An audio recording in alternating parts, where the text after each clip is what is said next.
First of all, welcome to the Forbidden book list workshop today. And I'm surrounded by a few hundred books right here easily. Probably, I don't know, close to 400 or so on my desk and on the floor here all around me. But we're going to go through some of these books. I'm not going to read all the books. I'm actually going to show you the book, tell you the title, about the author. Some of these books I may read a little bit of the introduction or the preface to give you an idea of what's in them and give you my opinion about the books and, and so forth. So just kind of, people have been asking me for years, what's your book list? What's your book? I've posted it a few times here and there, but this time I decided to, let's go deep. Let's go ahead and get some of these books out and let's analyze them. And let me give you guys an opportunity to gain, the knowledge that I've been able to gain through reading books. My mother always told me that if there's anything you want to learn, it's in a book. And my parents started me off very, very early reading books and doing book reports. And so I used to do book reports every single week on any kind of book. It didn't matter what kind of book. It could be an encyclopedia, a biology book, a Bible, whatever it was. We were reading books and doing book reports from young, little tiny kids, toddlers. And so it's very important because that gave me the foundation for being able to gain a lot of the wisdom and knowledge that I have now. There's a lot of amazing things that you can do with a book and learning from books, because when you're reading a book and you're learning from a book, what's happening is you are literally downloading the consciousness of the person that wrote that book.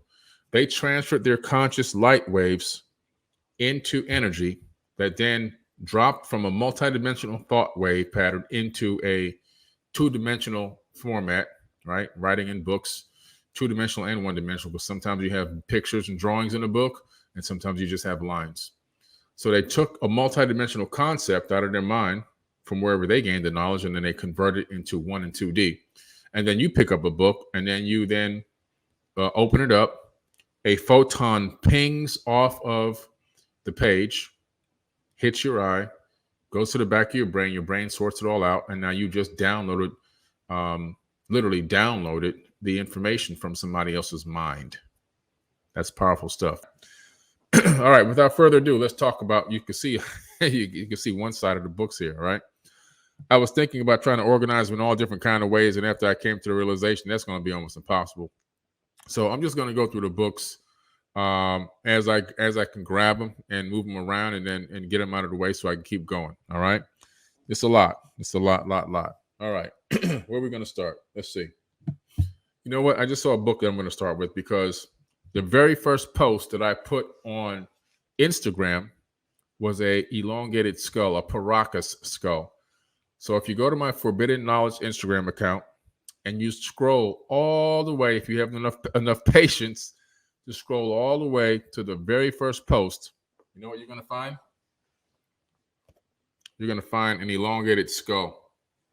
All right. This book is an amazing book. It's called The Enigma of Cranial Deformation. Okay. The Enigma of Cranial Deformation. It's by Brian Forster. Now, this guy, Brian Forster, is one of the world's top leaders in archaeology dealing with Paracas skulls and Peruvian cultures, ancient Peruvian cultures. Brian Forster is on Forbidden Knowledge TV. Many of his, his streamed videos from all of his adventures.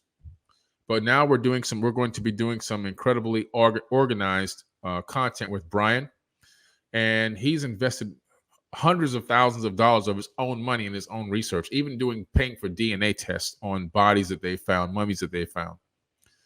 And it's been conclusively found that one of the most amazing alien-looking bodies discovered in Peru, that he spent two different independent places to check the DNA, it came back non-human.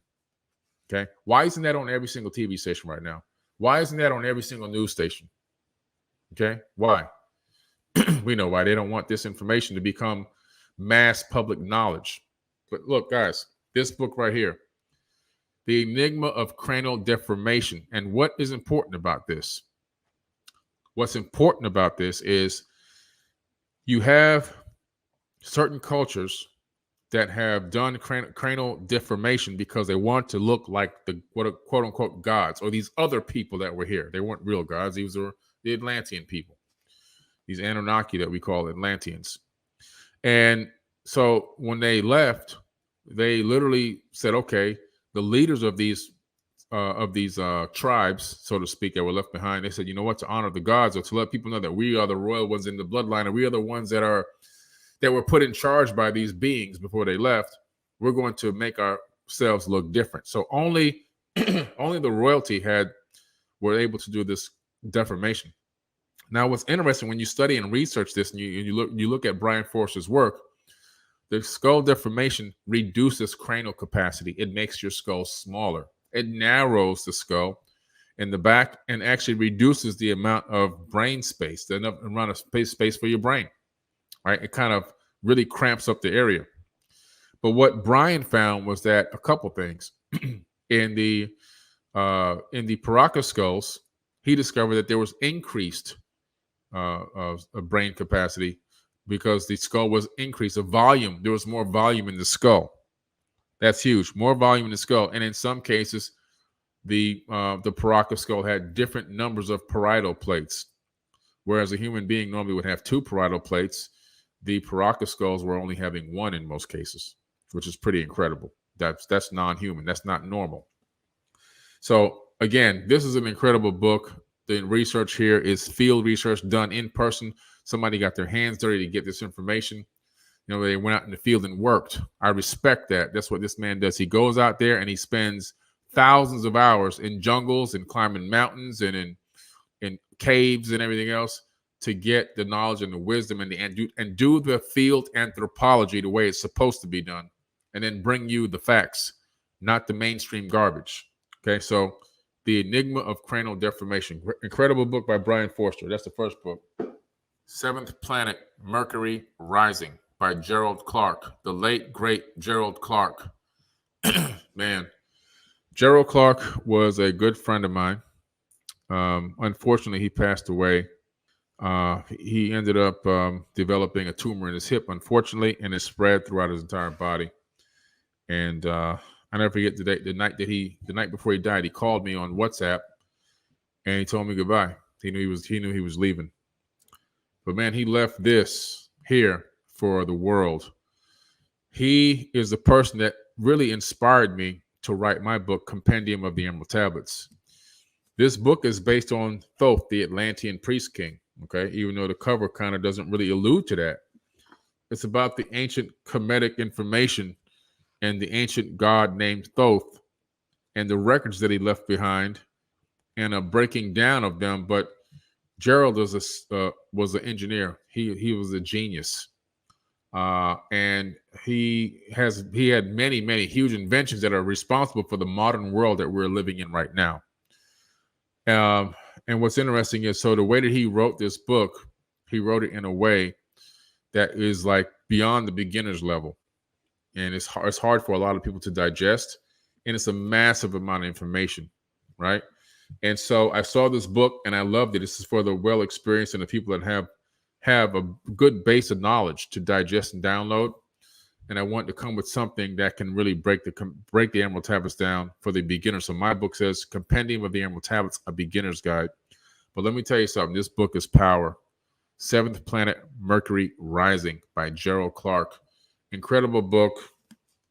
Hey, man, we miss you, Gerald. And his beautiful wife, Krista, who he dedicated this book to, is still a good friend of mine. And you just have to get this book because he goes into everything. Chimeras, abominations, Adapa, who's Adam. He goes into the genetic upgrade by Nigajita. Nigajita is actually Thoth the Atlantean. Nigajita was his Mesopotamian name. He goes into the Mayan calendar and DNA. Enki's home and far, far away in Eridu. He digs deep into the first king of Eridu, resolving Sumerian kingship and destruction, lamentations for the destruction of Ur, one of the first wars that happened, one of the first pyramid wars. There were a few. He goes deep into that.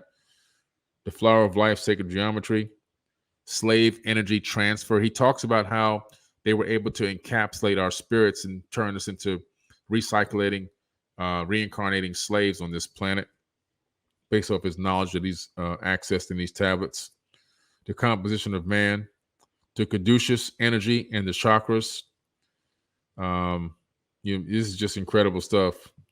You have to really read this book. This book is just a phenomenal book. I've gone through this book so many times, and there's so much information in this book. Just holding it again in my hand after a year makes me want to go through it again. 10 Commandments of the NWO, Anunnaki players in America and Russia. He comes all the way into the future. Soviets vilified by the game masters. Soviets vilified by the game masters. This book is, when did he write this book? And that you got to read that chapter. You have to read that chapter. This is 2014. Everything that's going on right now with Russia and all this Ukraine stuff, right here, guys. Right in this book. Sustainable water, rain, fog, harvesting. He goes into all the future things that we're dealing with right now. Somatic frequencies and geometry. Great book. Seventh Planet, Mercury Rising, Gerald Clark. Oh, man. Amazing book here. Between a Rock and a Hard Place. This book is The Forgotten Origin. This is Out of Australia theory. Out of Australia. And this is written by Stephen and Evan Strong. That's a father and son. I've met them in person. You've probably seen video clips of me on my YouTube and Instagram account when I went to Australia back, I don't know what year that was now, 2019, I think it was, or 2020, right at the beginning of 2020, right before the lockdown, because I remember as my plane was taking off, they were locking down Australia. And right after I landed, they started to lock down America. So that's exactly when I got there just in time. But so between a rock and a hard place, the reason why I went there is because of these two gentlemen. I saw a video of them on YouTube talking about Proto-Egyptian hieroglyphs in Australia. And I said, wait a minute. Egyptian glyphs in Australia? I got to see this. So I have been trying. That was about 2016.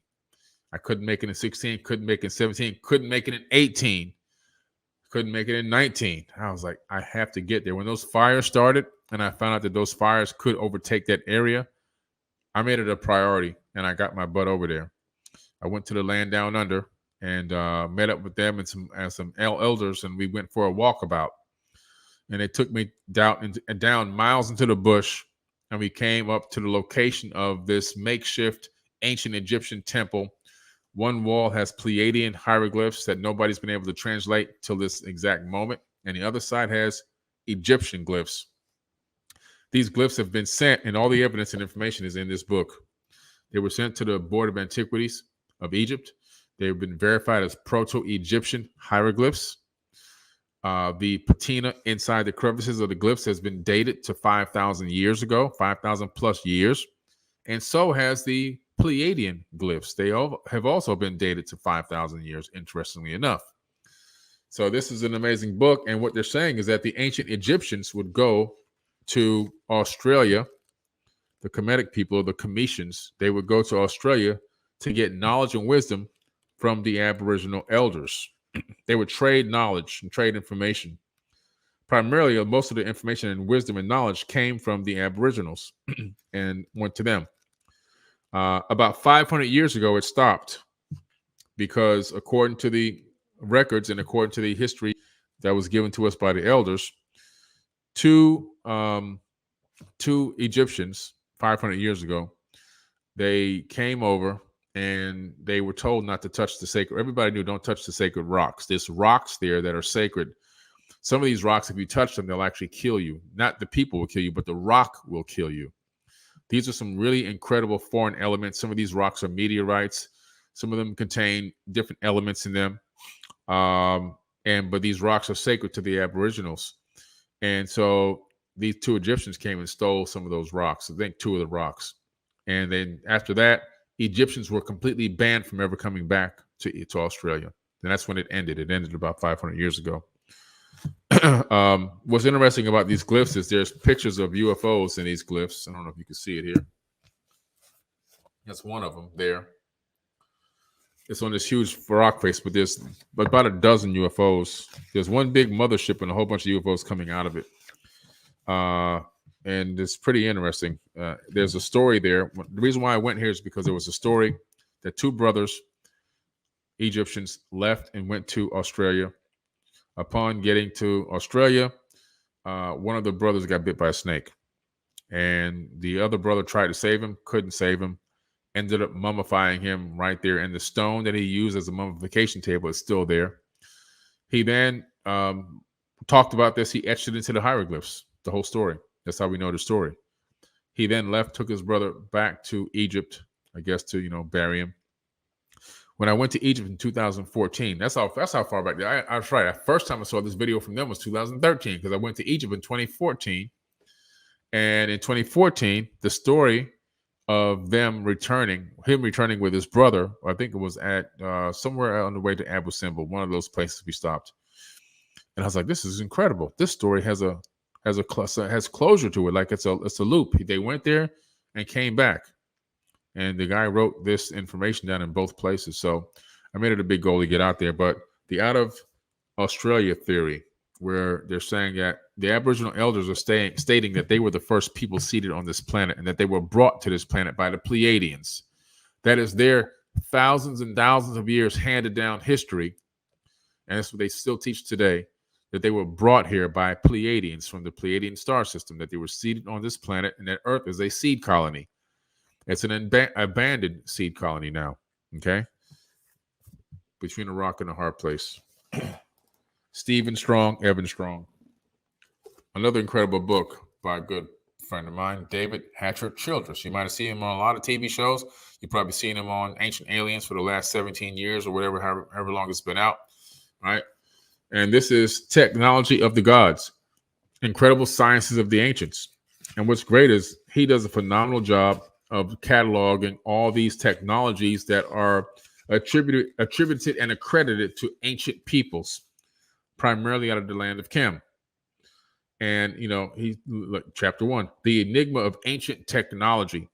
He is a wizard in incredibly gifted way. He knows how to go into these ancient texts, and he, like I do in the Emerald Tablets, I draw out all the technology references. In other words, what they're saying here is referencing technology that we don't even have. And so he does a phenomenal job of cataloging this information and this technology and breaking it down in a way that you can understand, and giving you enough reference material to go look it up for yourself, right? To go find all the records and all the tablets and all the scrolls and all the papyruses that exist. He goes into different types of technologies that existed. Some of the advancements that they had were way more advanced than we were 100 years ago. 100 years ago, it seems like we kind of started over with a horse, buggy, and carriage. And it seems to me as if these people had incredibly surpassed that. And so this is just another great book, Technology of the Gods. What's incredible is some of the artifacts that he catalogs in here go back millions of years. And these artifacts are documented in here and information. And I have a theory on why these artifacts exist from millions of years ago. I'm going to do a whole show on that. It's going to be on my Anunnaki history TV series that I'm working on right now. Okay, it's a deep theory, it's a deep concept, and I'm looking forward to breaking it down for you guys in that show. But again, these are millions of years old. This object right here is a spark plug that was found inside of a geode. And it was basically an old ass stone that was encrusted. It was encrusted in stone from sitting around for so long. And they opened it up. It's the Koso artifact. The geode was discovered, I believe, in the deserts of California. And this thing is literally 500,000 years old. We know this because of the amount of time it took for the geode to form. 500,000-year-old spark plug. Not the kind of spark plug you put in your car, but a similar type of technology. What's that doing there? Who put it there? Incredible stuff. Technology of the Gods, right? Incredible Sciences of the Ancients. David Hatcher Childress. He used to be a school teacher, and then he decided, that's not my passion. My passion is looking for these ancient artifacts. Another good friend of mine. Oh, that book was autographed too. Hidden Records by Wayne Herschel. The first time I read this book, I was sitting overlooking the pyramids and reading about the pyramids in this book. Wayne Herschel is a phenomenal author and researcher. He's made so many incredible discoveries that are in this book that you have to take notice of. For example, how Tikal is perfectly set up in alignment with the Pleiadian star system. He's found so many Pleiadian alignments. It lets us know that these ancient people were well aware of the ancient Pleiadian influence on Earth, and that the people from the Pleiades did bring and seed people here and interacted with mankind in super antiquity, in deep, deep antiquity. Matter of fact, in my theory is that there was a war in the Pleiadian star system, and they became space refugees and fled to other regions of the galaxy. But this is a phenomenal book. It's got a lot of, what I like about this book is full of color images, and the pages are like photo pages. The quality of the paper is like photo paper.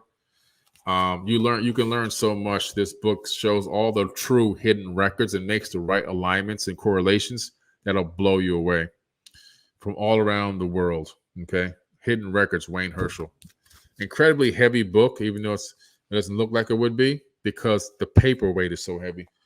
If you want to get into engineering, you got to have this book, The Tesla Papers by Nikola Tesla, edited by David Hatcher Childress.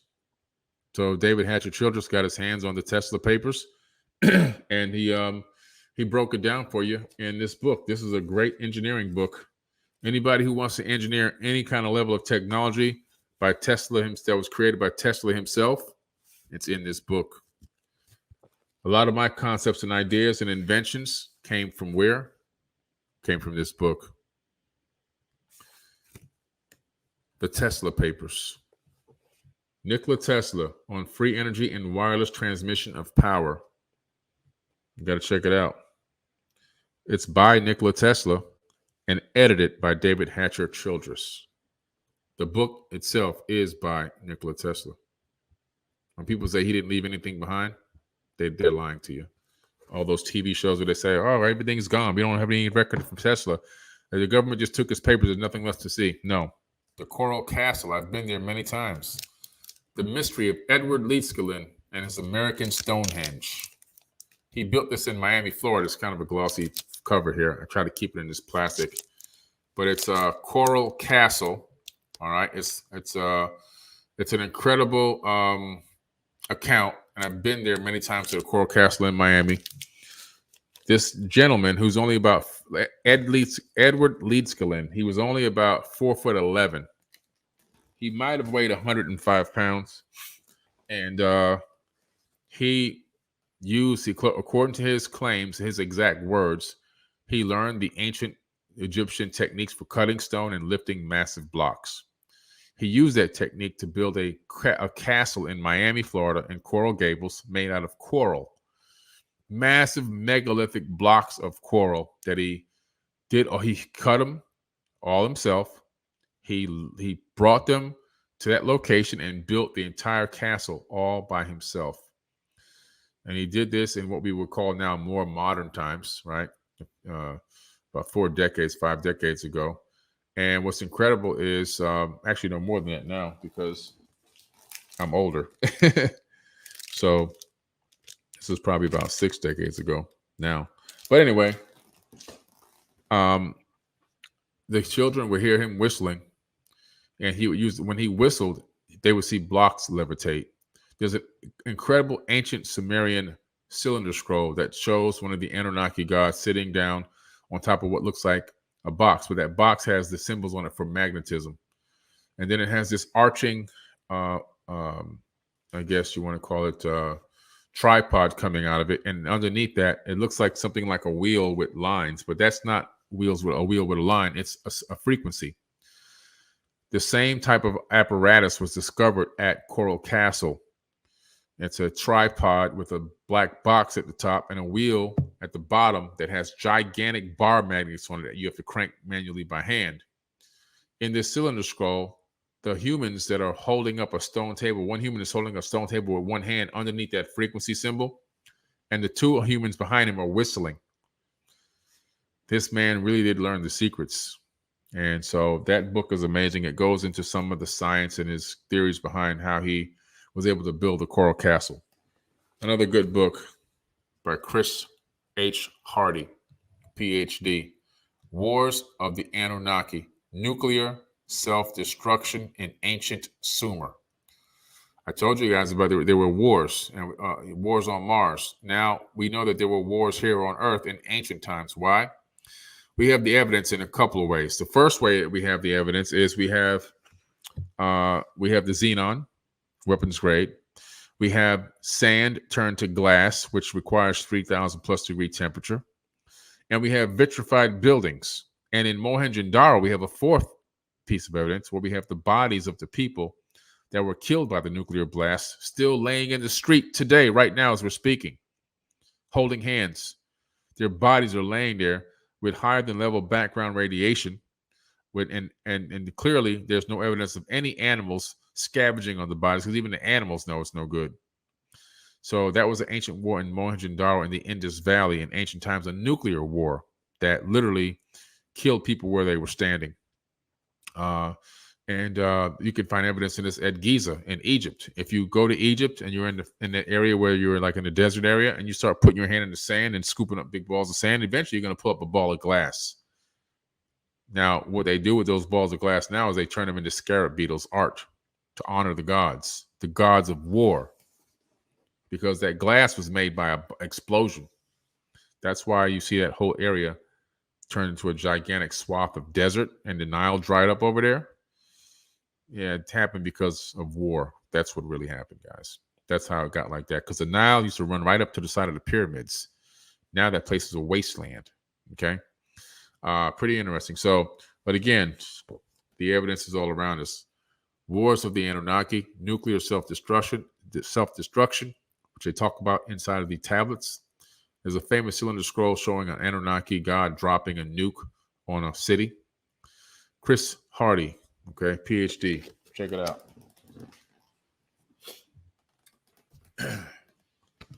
You already know what got me on the biggest part of my mission was the Emerald Tablets of Thoth. All right, these are the Emerald Tablets of Thoth. This was the interpretation by Dorial. Great tablets. I mean, obviously, I've taken these tablets and turned them in my book into a breakdown of the information that's in here, so you can understand exactly what's being said in every single phrase. And I turned that into the book. But this is still, this is the source material. I've probably read these over 200 times. The thing that's incredible about the Emerald Tablets is once you start reading them, there's a cadence to them, and that cadence almost is like it almost becomes like a chant, and you can start to feel the energy. And as you're going through them, every time you read through them, you get more and more enlightenment every single time. It just keeps getting better and better and better. Your enlightenment continues to grow, and so it's really, really amazing. These Emerald Tablets, powerful stuff. One of the most powerful things esoterically that I've still come across are these Emerald Tablets. I'm going to read some of this preface. I'm going to end up going over tonight. The history of the Emerald Tablets, translated in the following pages, is strange and beyond belief of modern scientists. Their antiquity is stupendous, dating back some 36,000 years BC. The writer is Thoth, an Atlantean priest king who founded a colony in ancient Egypt after the sinking of the mother country. He was the builder of the Great Pyramid of Giza, erroneously attributed to Cheops. In it, he incorporated his knowledge of the ancient wisdom and also securely secreted records and instruments of ancient Atlantis. For some 16,000 years, he ruled the ancient race of Egypt, from approximately 50,000 BC to 36,000 BC. At that time, the ancient barbarous race, among which he and his followers had settled, had been raised to a high degree of civilization.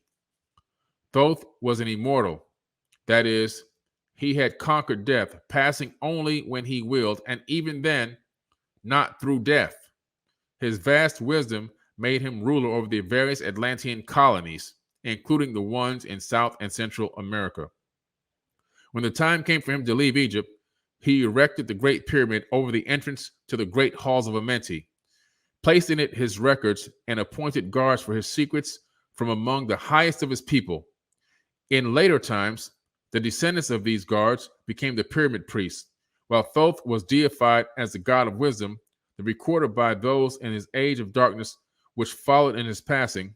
In legend, the halls of Amenti became the underworld, the halls of the gods, where the soul passed after death for judgment. During later ages, the ego of Thoth passed into the bodies of men in the manner described in the tablets. As such, he incarnated 3 times, in his last being known as Hermes, the thrice born. In this incarnation, he left the writings known as to the modern occultists as the Emerald Tablets, a later and far lesser exposition of the ancient mysteries. The tablets translated in this work are 10, which were left in the Great Pyramid in the custody of the pyramid priests. The 10 are divided into 13 parts for the sake of convenience. The last 2 are so great and far-reaching in their import that at present it is forbidden to release them to the world at large. However, in those contained herein are the secrets which will prove of inestimable value to the serious student. They should be read not once, but 100 times, for only thus can the true meaning be revealed. A casual reading will give glimpses of beauty, but more intensive study will open up avenues of wisdom to the seeker. But now a word to see how these mighty secrets came to be revealed to the modern man after being hidden so long. Some 1300 years BC, Egypt, the ancient Kem, was in turmoil, and many delegations of priests were sent to other parts of the world. Among these were the pyramid priests who carried the emerald tablets and as a talisman by which they could exercise authority over the less advanced priestcraft of races descended from other Atlantean colonies. The tablets were understood from legend to give the bearer authority from Thoth. You see that? So this is incredible, guys. You just gotta dig into the Emerald Tablets. This tells you the whole story, how they got from Egypt, how they got to Mexico and Mesoamerica and everything else. The whole story, how they got back, it's all in the Emerald Tablets. Very interesting stuff. Powerful, powerful stuff.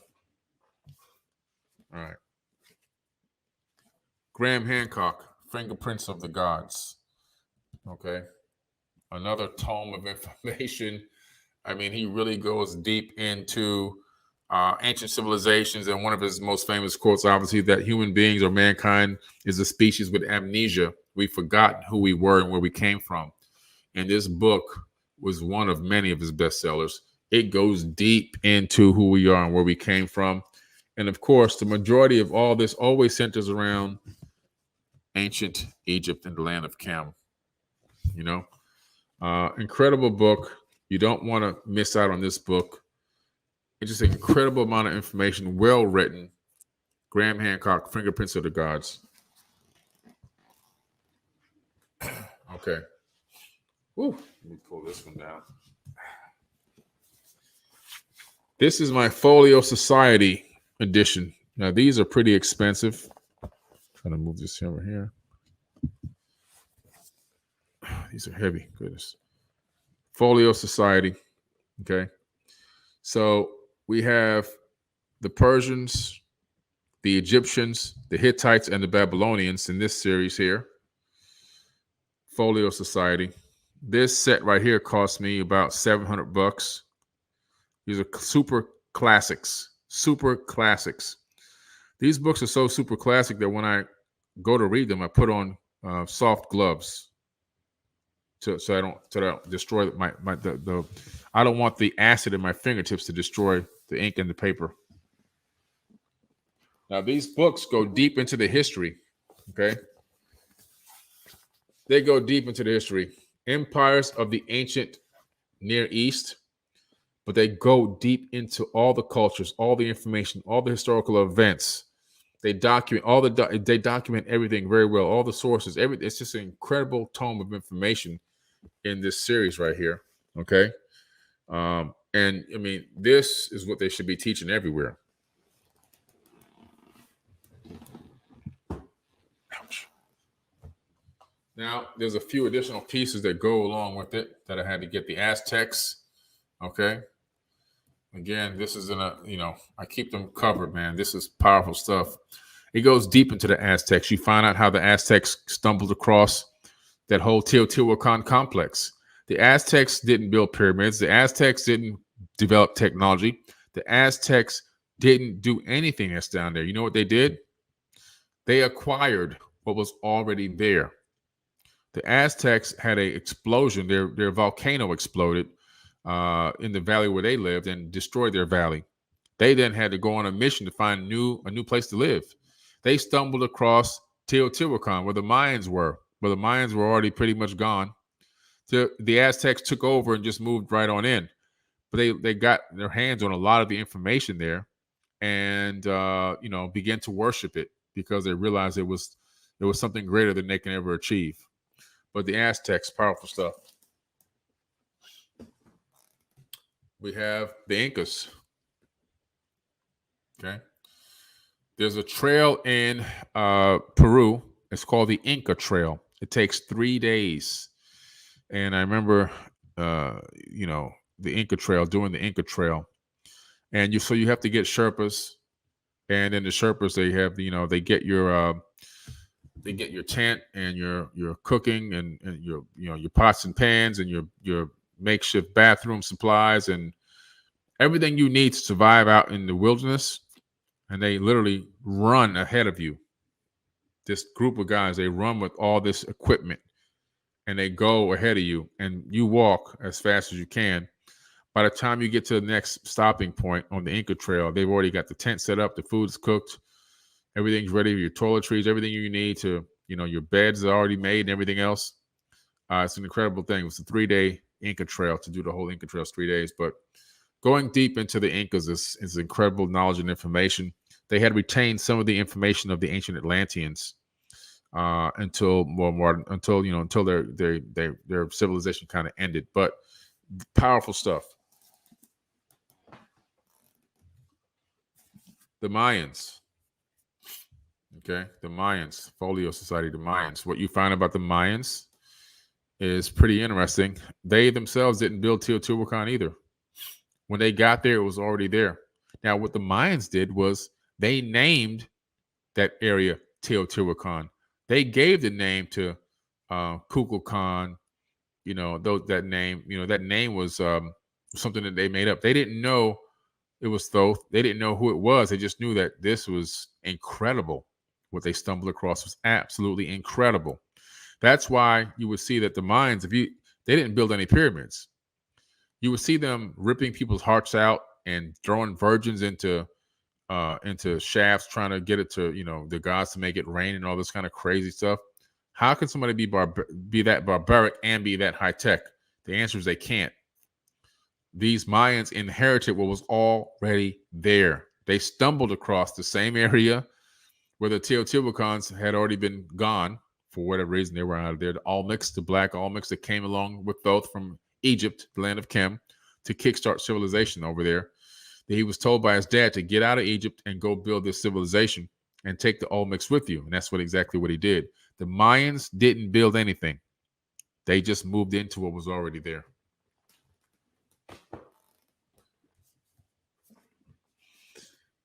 Powerful book. Oh, there's another one of those. Where's my other folio book? That book I just got. That book itself cost me $1,600. What the heck is that book? I'll probably come across it in a minute. Anyway, Tibetan Book of the Dead. Okay.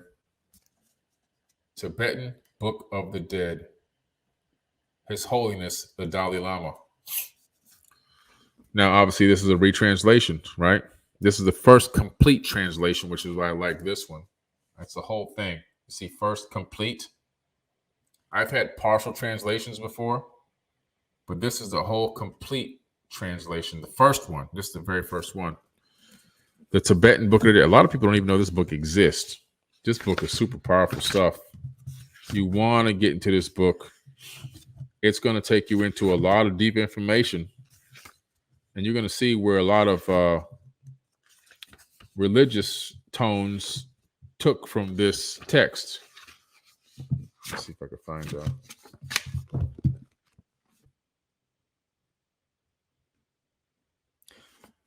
hidden away for many centuries, this ancient treasure text reveals the secrets of enlightened living and life after death. This is where the Bible got a lot of the information. Carrying out the first complete translation of this cycle of teachings has been an extraordinary accomplishment, undertaken with great care over many years. I hope that the profound insights contained in this work will be a source of inspiration and support to many interested people around the world.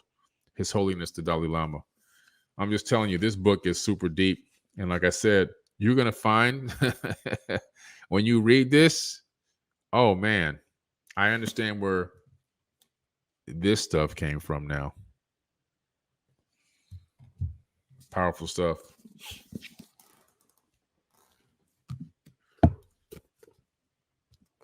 The Celestine Prophecy. Interesting book. There's even a movie called The Celestine Prophecy on Amazon based on this book. You got to check it out, Amazon Prime. I saw it on there maybe a couple of years ago, right? You have never read a book like this before. A book that has been passed from hand to hand, from friend to friend, since it first appeared in small bookshops across America. The Celestine Prophecy is a work that has come to light, a time when the world deeply needs to read its words. The story it tells is gripping, one of adventure and discovery, but also a guidebook that has the power to crystallize your perceptions of why you are where you are in life and to direct your steps to a new energy and optimism as you head into tomorrow. A book that comes along once in a lifetime. Incredible book, The Celestine Prophecy. James Redfield. You got to get this book and also watch the movie on Amazon Prime if it's still there, The Celestine Prophecy. It's based on this book. Okay. Oh, yeah. The Bhagavad Gita. Okay. The Bhagavad Gita. This one is, is translated. It's a translation of Tao Te Ching, the Tao. But Stephen Mitchell is the one responsible for this edition. The Bhagavad Gita. You got to get this book. This is an interpretation of a lot of the ancient records of wars and spirituality and esoteric wisdom and just all the incredible topics. Philosophy, the practice of yoga of action, the yoga of wisdom, yoga of renunciation, meditation, realization, absolute freedom, the secret of life, divine manifestations, the cosmic vision. You just want to read this. It's incredible stuff. A lot of this made it into Proverbs, but incredible stuff here in the Bhagavad Gita. Freedom is union with the deathless. The self is the essence of all things. Its creative power, called action, cause the whole world to be. About beings, know that they die. About gods, know the supreme person. And know that the true worship is I, myself, here in this body. You got to get the Bhagavad Gita, guys. You don't know about this? You hear me talking about this all the time, right? The Enuma Elish and the 7 tablets of creation, all deciphered for you, all in nice, easy to read print that you can easily read.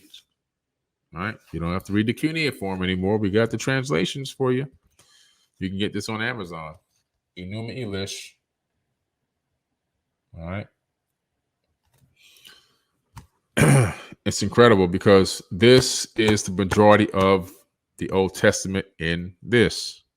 The beginnings of Genesis is here. This is the beginnings of Genesis and the creation of man, or really from here, you can understand it's really a genetic modification of an existing being that's already here, separating the waters from the waters and all that stuff and fashioning animals. It's all right here.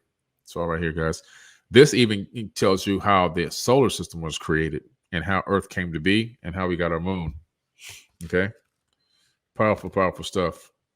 When the two primeval waters, the salt and fresh water, entered into marriage and brought into being the first of the gods, thus the Babylonian creation epic begins its strange and incredible tale with the words Enuma Elish, meaning when the heavens above plunge into a mystic sight realm of dragons, ranging from the depths of the primordial sea, when God declared war on God, and the winner emerged as the powerful ruler of all men and matter. Now check it out. Enuma Elish and the seven tablets of creation.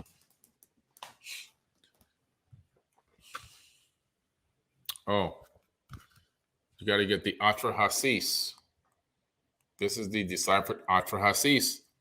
You can see here the Atrahasis cuneiform tablet. It's an Akkadian Babylonian story, very similar to the Enuma Elish. It talks about a lot of the stuff that's in the Enuma Elish, as well as goes into the attempted war that was going to happen by the gods, where the Ijiji were going to go to battle against Enlil and Enki.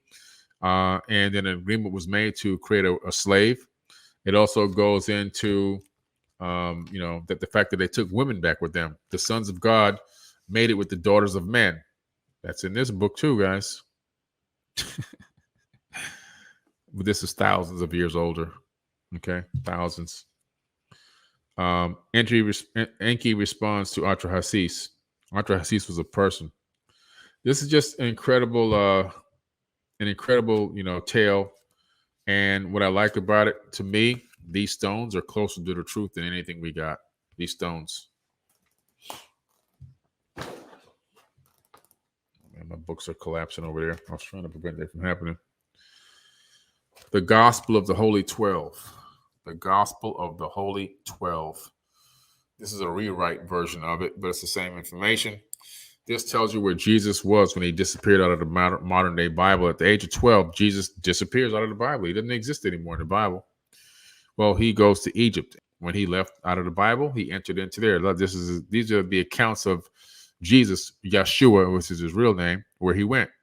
So he went to Egypt to learn the Egyptian mysteries. That's what he was there to do. Learn the words of Thoth, the Atlantean, the Emerald Tablets.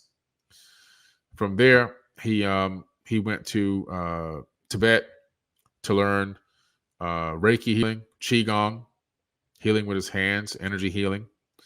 And that was confirmed by the Dalai Lama, His Holiness. And then he went to India to learn mystic arts, teaching reincarnation all the way back. And then at the age of 32, he re-enters where the Bible says, I call my son out of Egypt. And then he enters into Jerusalem on the back of a donkey. That's where the Bible picks back up, right? And he proclaims himself to be the Christ. But he was an adept initiate. The words of Jesus speaking in the New Testament mirror the words of Thoth the Atlantean in the Emerald Tablets. Except the Emerald Tablets was written 36,000 years ago, and the Bible was written 100 AD to 900 AD. More modern times, so I would still call that. That's like New Age information. So what was it? Well, the people who wrote the Bible, the Phoenicians, which is my other folio book, which is around here somewhere, those are the people that actually basically copied a lot of ancient text and congealed all this information together to make this thing. Okay. Gospel of the Holy 12. Of course, we can't go anywhere without this. You got the Holy Bible. Okay. A lot of good information in here, guys. Don't discount this now. Don't discount this book. Yes, a lot of this book is primarily made up of a lot of hodgepodge of information, but it also has a lot of good information in here. You just have to learn how to use discernment. If you have discernment and you can analyze things, you can break things down and understand what you're reading, then there's a lot of good stuff you can take out of this thing. And I do mean a lot.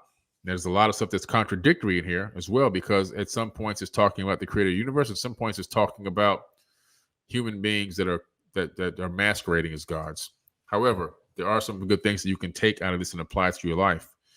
Okay. But I've been through this book probably, 150 times or so now. Every single page, every single verse, the translations broken down, Akkadian, Arabic, Hebrew. You're just breaking it down, finding out where some of the sources of the material came from, discovering they were mostly Sumerian, they were Indian, they were Tibetan. Pretty cool, pretty interesting stuff. It's cool because when you study at that level, you really understand the material that you're working with. All right. And the Phoenicians, which I have the Phoenician folio book around here somewhere, we'll get to it. Those are the ones who wrote the Bible. The Phoenicians wrote the Bible. They wrote the Bible from 100 AD to 900 AD, long after everyone was long gone, dead, passed away. And the people that are in this book, they wrote nothing. They wrote nothing. Not one thing did they write that's in this book. They were illiterate men. They couldn't even read or write. And you learn that at seminary. So this was written by people that came along long after the people that are in here were dead and gone. Okay.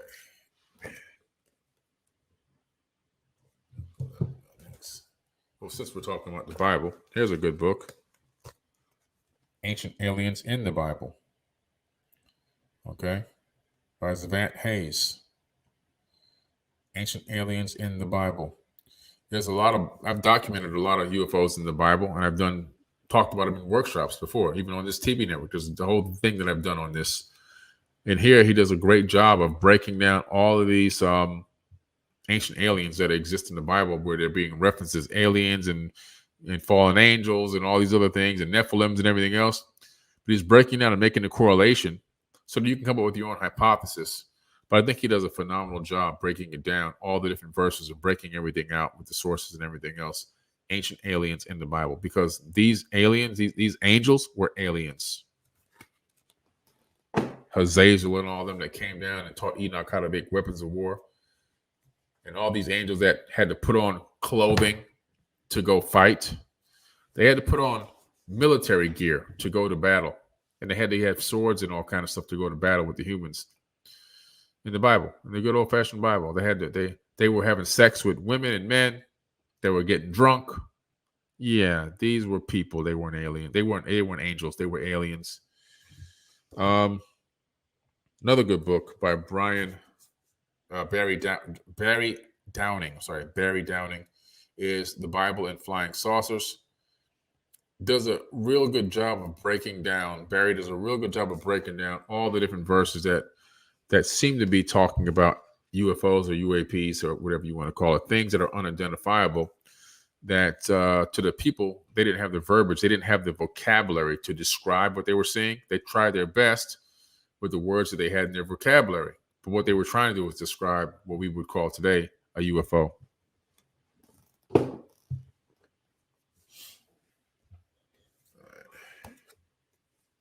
Oh, man, incredible book here. The Lost Civilization of Lemuria by Frank Joseph. The Lost Civilization of Lemuria. Okay. Incredible book going deep into the topic of Lemuria, which we now know does exist. Then we have a map from a Tibetan book, which is going to be in one of our new episodes of Matt's TV show that Matthew LaCroix just filmed the TV show with us. It's a Mystery School of Truth, and we have the actual Tibetan book. We have the map that shows where Lemuria was in ancient times. It's an ancient map before it sank. This book here, The Lost Civilization of Lemuria, goes into that ancient land where the first peoples existed and had their first golden age on this planet. So you want to get this book, The Lost Civilization of Lemuria.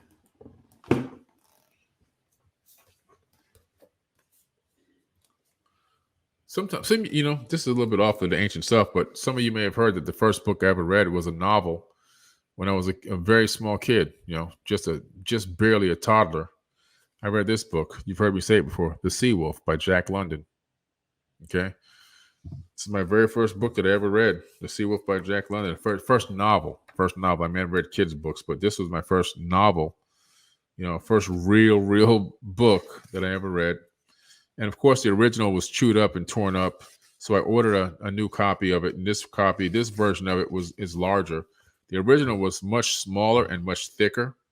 And this one they did, I guess they made it like a 9x6, so it would be thinner and easier to handle. But yeah, this was my first book. Great book. I think all kids should read this book as a first book, as first novel, The Sea Wolf by Jack London. It takes you on an adventure.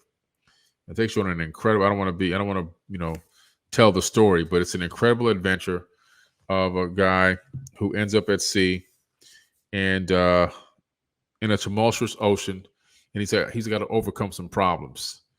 But it takes you on a great adventure. Growing up, with no cable TV, the TVs we had were old black and white TVs with foil antennas. This is back in the 70s. No Cartoon Network or nothing, like 4 channels on TV. You had to wait for Saturday morning to watch some cartoons for a couple hours. That's all you had. And no video games, no cell phones and pages, no tablets, no computers.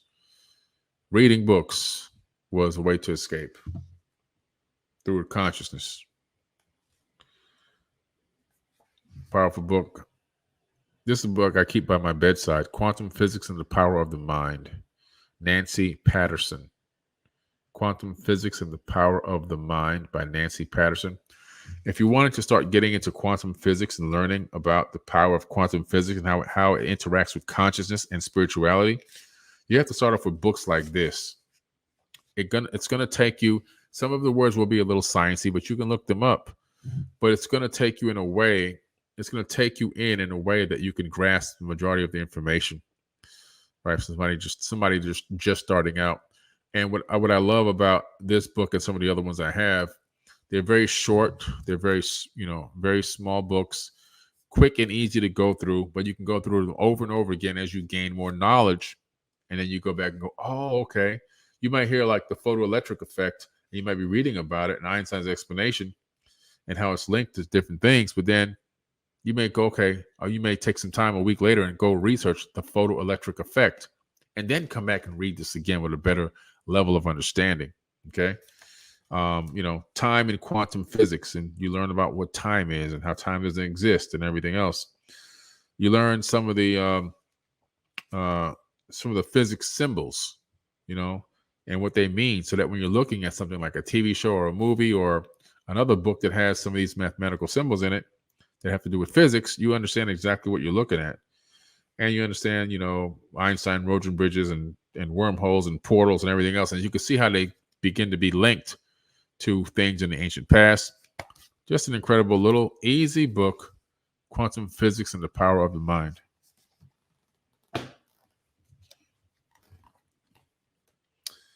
Another great book, The One Truth, One Law, I Am, I Create. We are all God. We have just forgotten. Powerful. Book here you want to get. It's Aaron Wearley. Aaron Wearley is the author. Okay. And it's a great book that helps you tap into your inner self, and recognize the true power that's in you, and recognize the God source energy that flows through your veins, and that every atom in your body is God. And because of that, you are also part of God. And that means you have a fractal of that power. And we're forgetting that. We're God walking in the flesh, every single one of us. Powerful book. Okay.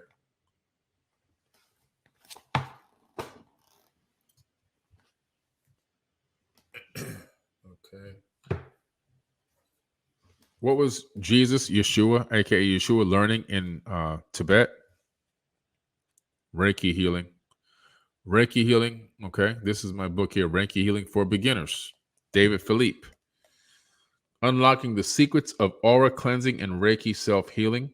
Learning Reiki symbols and acquiring tips for Reiki meditation and Reiki psychic. All right.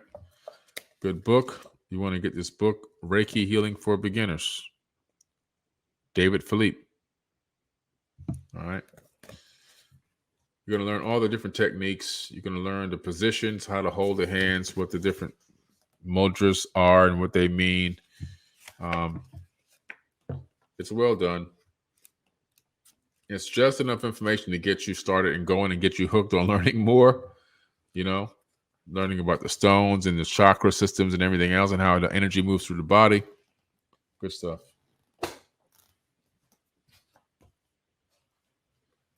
Another book, Quantum Physics by Daniel Golding. Quantum Physics by Daniel Golding. Let's get in here. There you go. Okay. Great book. Look, as soon as I open it up, what's the first thing I see? The double slit experiment, which proves that everything is conscious. When you start analyzing the double slit experiment and you understand that electrons and photons make decisions based on conscious intervention and decide to go from a wave form, which is a wave of probability, and collapse themselves into digital bits of information that you can actually analyze and decipher and use, that lets you know that there's an intelligence in each and every photon and each and every electron. And since electrons and photons permeate the entire universe, that means that everything is conscious. Every atom has electrons, as we know it in the entire universe. And so what that means is that this microphone is conscious. This book is conscious. Why? Because this book is made of atoms. And so each and every atom in this book is conscious. All of these books are conscious. My cell phone is conscious. This hat is conscious. And so because of that, everything is conscious. A blade of grass, a rock. If you can digest the full understanding that everything around you, animate and inanimate, is conscious, then you would treat everything with a different level of respect and dignity. You would treat things, you would take care of your stuff. You would, if you taught this to your kids and they understood it at an early age, that everything is alive and everything is conscious, whether it's animate or inanimate, it doesn't matter. And it's the source energy is from God. God is in your pen. God is in your book bag. God is in your shoes. The energy that created it, the atoms, it's intelligence. Your kids are going to learn how to take care of things better. They're going to want to respect the power that's in every atom if you teach them the right way. Everything is conscious on this entire planet. Everything is conscious. A blade of grass is conscious. And so you learn that by grasping these types of concepts. You can only get that by getting books like this. All right? What we got here? Subatomic Physics. Okay. Ernest M. Henley and Alejandro Garcia. Subatomic Physics Solutions Manual. Why do I read Subatomic Physics? You have to understand that in this realm that we're living in right now, in this realm that we're living in, this third dimension, in this universe, in the large scale, we're operating on standard physics. All right. We know theory of relativity. We understand Newton's law. We understand all these, we understand the different forces that rule over this dimension. But once you go down to the subatomic, everything changes. Everything changes. The rules and the laws of physics for the large, for the big, don't apply to the micro. Totally different laws. Totally different laws apply. It's absolutely different. The smaller you go on the scale, the more different the physics gets. That's why it's called quantum physics. Okay, it's a whole different level of physics. It's on the subatomic scale, everything is much different. Particles become multidimensional. Things that should go down go up. I mean, it's just the opposite of everything. It's just incredible. And so to grasp your mind on what that means, you have to get books like this. Again, another easy book. Look how thin it is. Now this book I recommend you have, if you don't have any math knowledge, because you're going to see a lot of math in here. But I know what all this stuff is. I've been studying this for a very long time. I can write these equations. But great book. This is an original Eric von Daniken, Chariots of the Gods from 1969. Okay. And he is a granddaddy of the entire ancient astronaut movement. He's the one who literally started asking questions. This whole book is a question mark. That's why you see It says chariots of the gods, question mark. The whole book asks questions. He doesn't make any definitive statements. This is the book that started the question asking, questioning and asking about, okay, well, the Bible said this, but it's doing that. And this guy said this over here, but he's doing this. This object you're telling me is only 1,000 years old, but when I analyze it with other specialists who can analyze what it took to get to this age, it seems to look like this, weathering, whatever. It looks like it's more than 5,000 years old. This is a book of questions, and he did it in just such an eloquent way. This book has now sold over 80 million copies worldwide and has been translated into every single language. This is an original copy. This one here itself is probably worth, I don't know, at least $10,000 for this book, especially if he signs it, which he will when I go there. And I never take it out of the plastic.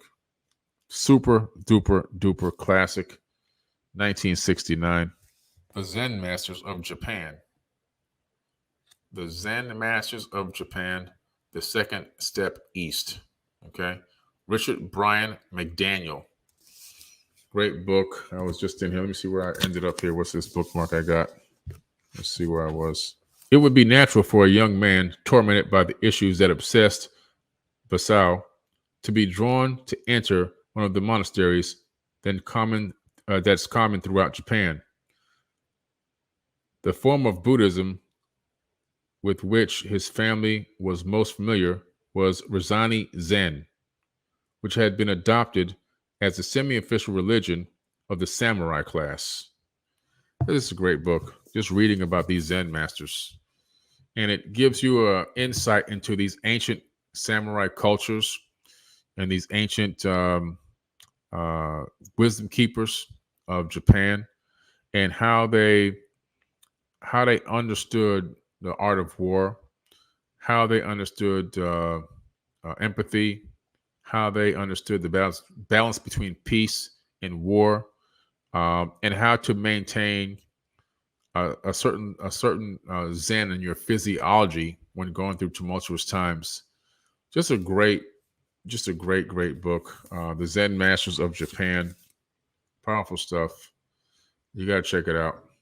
Oh, man. Manly P. Hall. Super classic. And I have it hardcover. Manly P. Hall, The Secret Teachings of All Ages. Talk about a book full of ancient mysteries. This is the ultimate book. The Secret Teachings of All Ages is perhaps the most comprehensive and complete esoteric encyclopedia ever written. The sheer scope and ambition of this book are stunning. In this book, Manly P. Hall has successfully distilled the essence of more arcane subjects than one would think possible.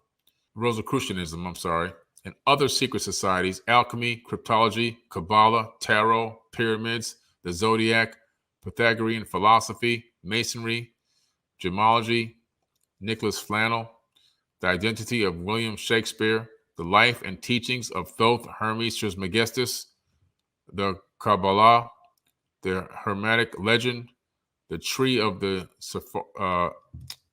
I always get this word, Sephrioth, mystic Christianity, and more. Incredible. You got to get this. Okay, now, in the Bible, there were a lot of books. A lot of these books were kept out of the Bible because when Constantine and King James and all these people in the what do you call these people? The Council of Nicaea, they got together to figure out, okay, which of these ancient texts are we going to make into the Bible? The Bible didn't exist. Nobody wrote a Bible as this. We're going to write a Bible, and we're going to just keep track of this thing, and we're going to turn it into a big history book. That's not how it was written. People that were copying over ancient tablets into parchment papers were reading them and researching them and had to hide them. Why? They had to hide them because the Roman Catholic Church was trying to take over everything in terms of control of the people in the area and turn them into this one God religion so that they can subjugate them and make them pay taxes and everything else.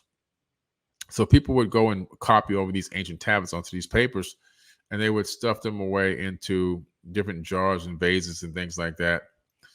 And then eventually what happened was a lot of these things were discovered And so this quasi Christianity was already existing, and it was really incomplete stories, mostly stuff that you would see coming out of the Old Testament, of course, because this is prior to Jesus. But as a lot of the other books were discovered, they call them books, but these different writings were discovered, they had to analyze them, and they realized, you know what, we don't want to make this an official Bible. Put this in the official Bible that we got coming out soon, because this text is talking about aliens coming from space. Well, the word aliens didn't exist, but beings coming from heavens.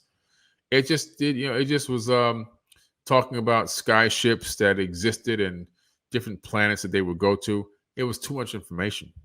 So they said, we can't let them see all this. So they took those books out of the Bible. They're called the Apocrypha, right? And so you can get the complete Apocrypha all in one. So now, whereas before I used to have a whole lot of individual PDF files that I had to download, which I had for years. Now you have one book with all the Apocrypha texts, all the books that were forbidden. These are the forbidden books of the Bible. They were forbidden and purposefully removed and left out of the canonized Bible text. Why? Because Enoch, for example, the book of Enoch, these angels came, and Hazazel was teaching people how to make weapons and kill each other. They don't want you to know this kind of stuff. Okay. But these are the Apocrypha texts right here that you've heard me talking about for years. You know, the book of Judith, the book of Sirach, the book of Tobit, the book of the Maccabees. All these books are here. Everything is in here. Jubilees, Enoch, Esdras. The stories in here are incredible because they have to be, because this is why they didn't make it into the canonized Bible. But this stuff should be in there, because if this was in there, I think Christianity would have went a slightly different direction. This is the Apocalypse of Adam. There's some text called the Myth of Adapa that was left out of the Bible as well. And it talks about Adam in particular, named Adapa, and the fact that it was written that he was the first genetically perfected Homo sapiens sapien. There were people on Earth long before Adam even existed, millions of people. So the people that keep walking around making people think that Adam and Eve were the first two people, and then Eve made meat and apple and all this old crazy stuff. No, that's not what happened at all. Anyway, Adam was the most perfected, and what Enki did when he genetically modified Adam, he put a little extra in even though he made us look like we were dumbed down to do the slave work for his brother, he put a little extra in there that gave us the ability to not only become to the level that they were at, but even to rise above them and supersede them. And there was a whole book about that they had written called The Myth of Adapa. He was imbued with superior wisdom, knowledge, and understanding, far beyond even what the Anunnaki Atlantean people had. It's all locked into our DNA. It's coded in us to be released like a time capsule, which is now the time. We're living in the era and the time right now where we have the ability and the understanding to get this information in our heads and utilize it to ascend to a higher level of consciousness. And so you really want to read books like this, The Apocalypse of Adam. It's an amazing book. It's which was the author for this particular? Charles Hedrick. Okay, Charles Hedrick is the author for this. You want to get the Apocalypse of Adam, and you also want to get the Myth of Adapa. I don't know if I have it here on my table. That's one you definitely want to get. The Origins of the Sphinx, Celestial Guardian of Pre-Pharaonic Civilization. Pre-Pharaonic Civilization, Robert Schoch. Robert Schoch, again, somebody I've met and respect this man. He's a PhD.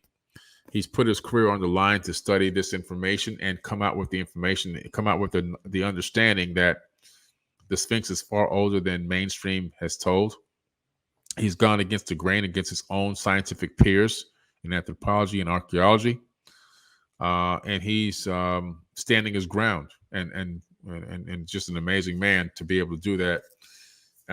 This book is amazing. It talks about the weathering of the Sphinx and the evidence behind the geological weathering and the geology of the area that lead him to believe, and other researchers and scientists believe, that the Sphinx is thousands, maybe even tens of thousands of years older than what they say. Okay, I believe it's 36,000 years old. That's my personal belief based on my research and the precession of the equinoxes and the Sphinx's alignment. 2 precessional periods prior to now, to the constellation of Leo, would take me back 36,000 years, and I think that's the time that it was actually built.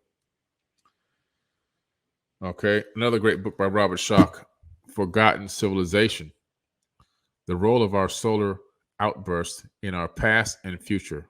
Robert Schoch, PhD. Another great book you want to get. Building upon his revolutionary theory that the Sphinx dates back much farther than 2500 BC, geologist Robert Schoch reveals scientific evidence of advanced civilization predating ancient Egypt, Sumeria, and Greece. Deep antiquity. We're talking about super ancient. Good book to read. The Books of Enoch. Okay. The angels, the watchers, and the Nephilim. All this was left out of the Bible. Even though Enoch is revered and talked about in the Bible as being revered and loved, his books were left out. Why? Because they talked about aliens coming from space and engaging mankind in a way where they were teaching them all kind of crazy stuff. Makeup. They taught women how to put on makeup, how to create the makeup, and how to put it on. That's what's in this ancient text, guys. Crazy stuff.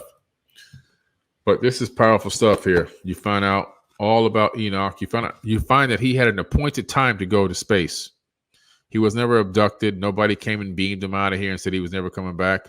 He even gave his records to his kids and said, hey, on this date, I'm leaving. Here's the records to our estate. Okay. And they took him out of there, but they brought him back. They took him somewhere. He described the earth as being a giant ball, the Tao. This is the Tao. Okay. Wei Cheng Ni. You want to get this book, The Subtle Universal Law and the Integral Way of Life. And this book is an incredible book. I read some of this during a meditation one morning when I used to do my morning meditations on live. Just powerful words in here. But the Tao is just powerful. The evolution of the universe is not a linear process. Simultaneous with the expansion of the primal cosmic energy, its polarization and organization into interrelated cyclic patterns occurs. The ancient sages of integral way used the function of yang and yin to describe the process of energy evolution and polarization. They discerned 5 interacting evolutionary phases or basic types of energy transformation, which they designated as Earth. I mean, this is powerful stuff. I love reading this and going through it. The Tao. Speaking about Eric von Daniken, this is the actual remake of the Chariots of Gods. I have the classic super ancient one that's worth a lot of money, but this is the basic one you can get right now on Amazon. Eric von Daniken, Chariots of the Gods.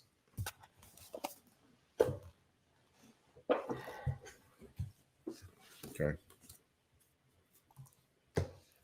Gotta get to some of those in a minute.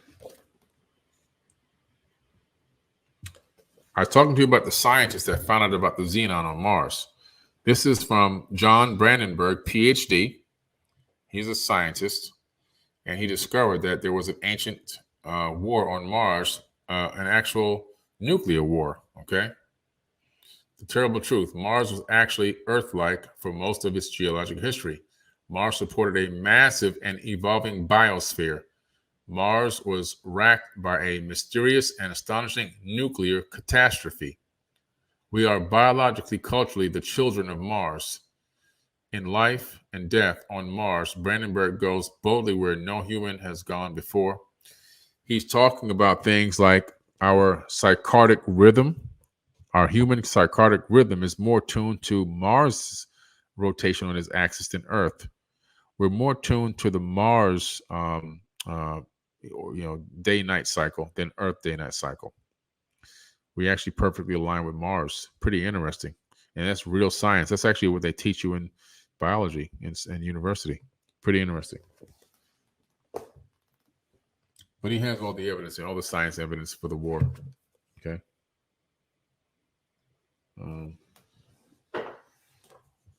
Oh yeah, I got this when I was at MIT, at the MIT store. Tesla, inventor of the electrical age, W. Bernard Carlson. Great book to read to go over some of the technologies and the concepts and ideas of the interworkings of a lot of the stuff that creates our modern world. It all came from Tesla.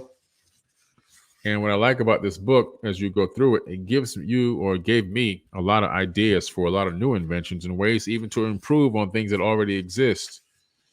As you know, what was incredible about Nikola Tesla was that he would see the invention in his mind. He would do it as a thought experiment, and then he would actually build the actual invention in his mind. He didn't invest a penny into an actual prototype. And once it was built in his mind, he would turn it on and see if it worked. If it didn't work, then he would go back in his mind and fix it and come up with different solutions on how to make it work, turn it on again. If it turned on again and worked, then he'd build a prototype. Incredible. Incredible. Guys, Tesla. Oh, yeah. You got to get this. The Code of Hammurabi. The Code of Hammurabi.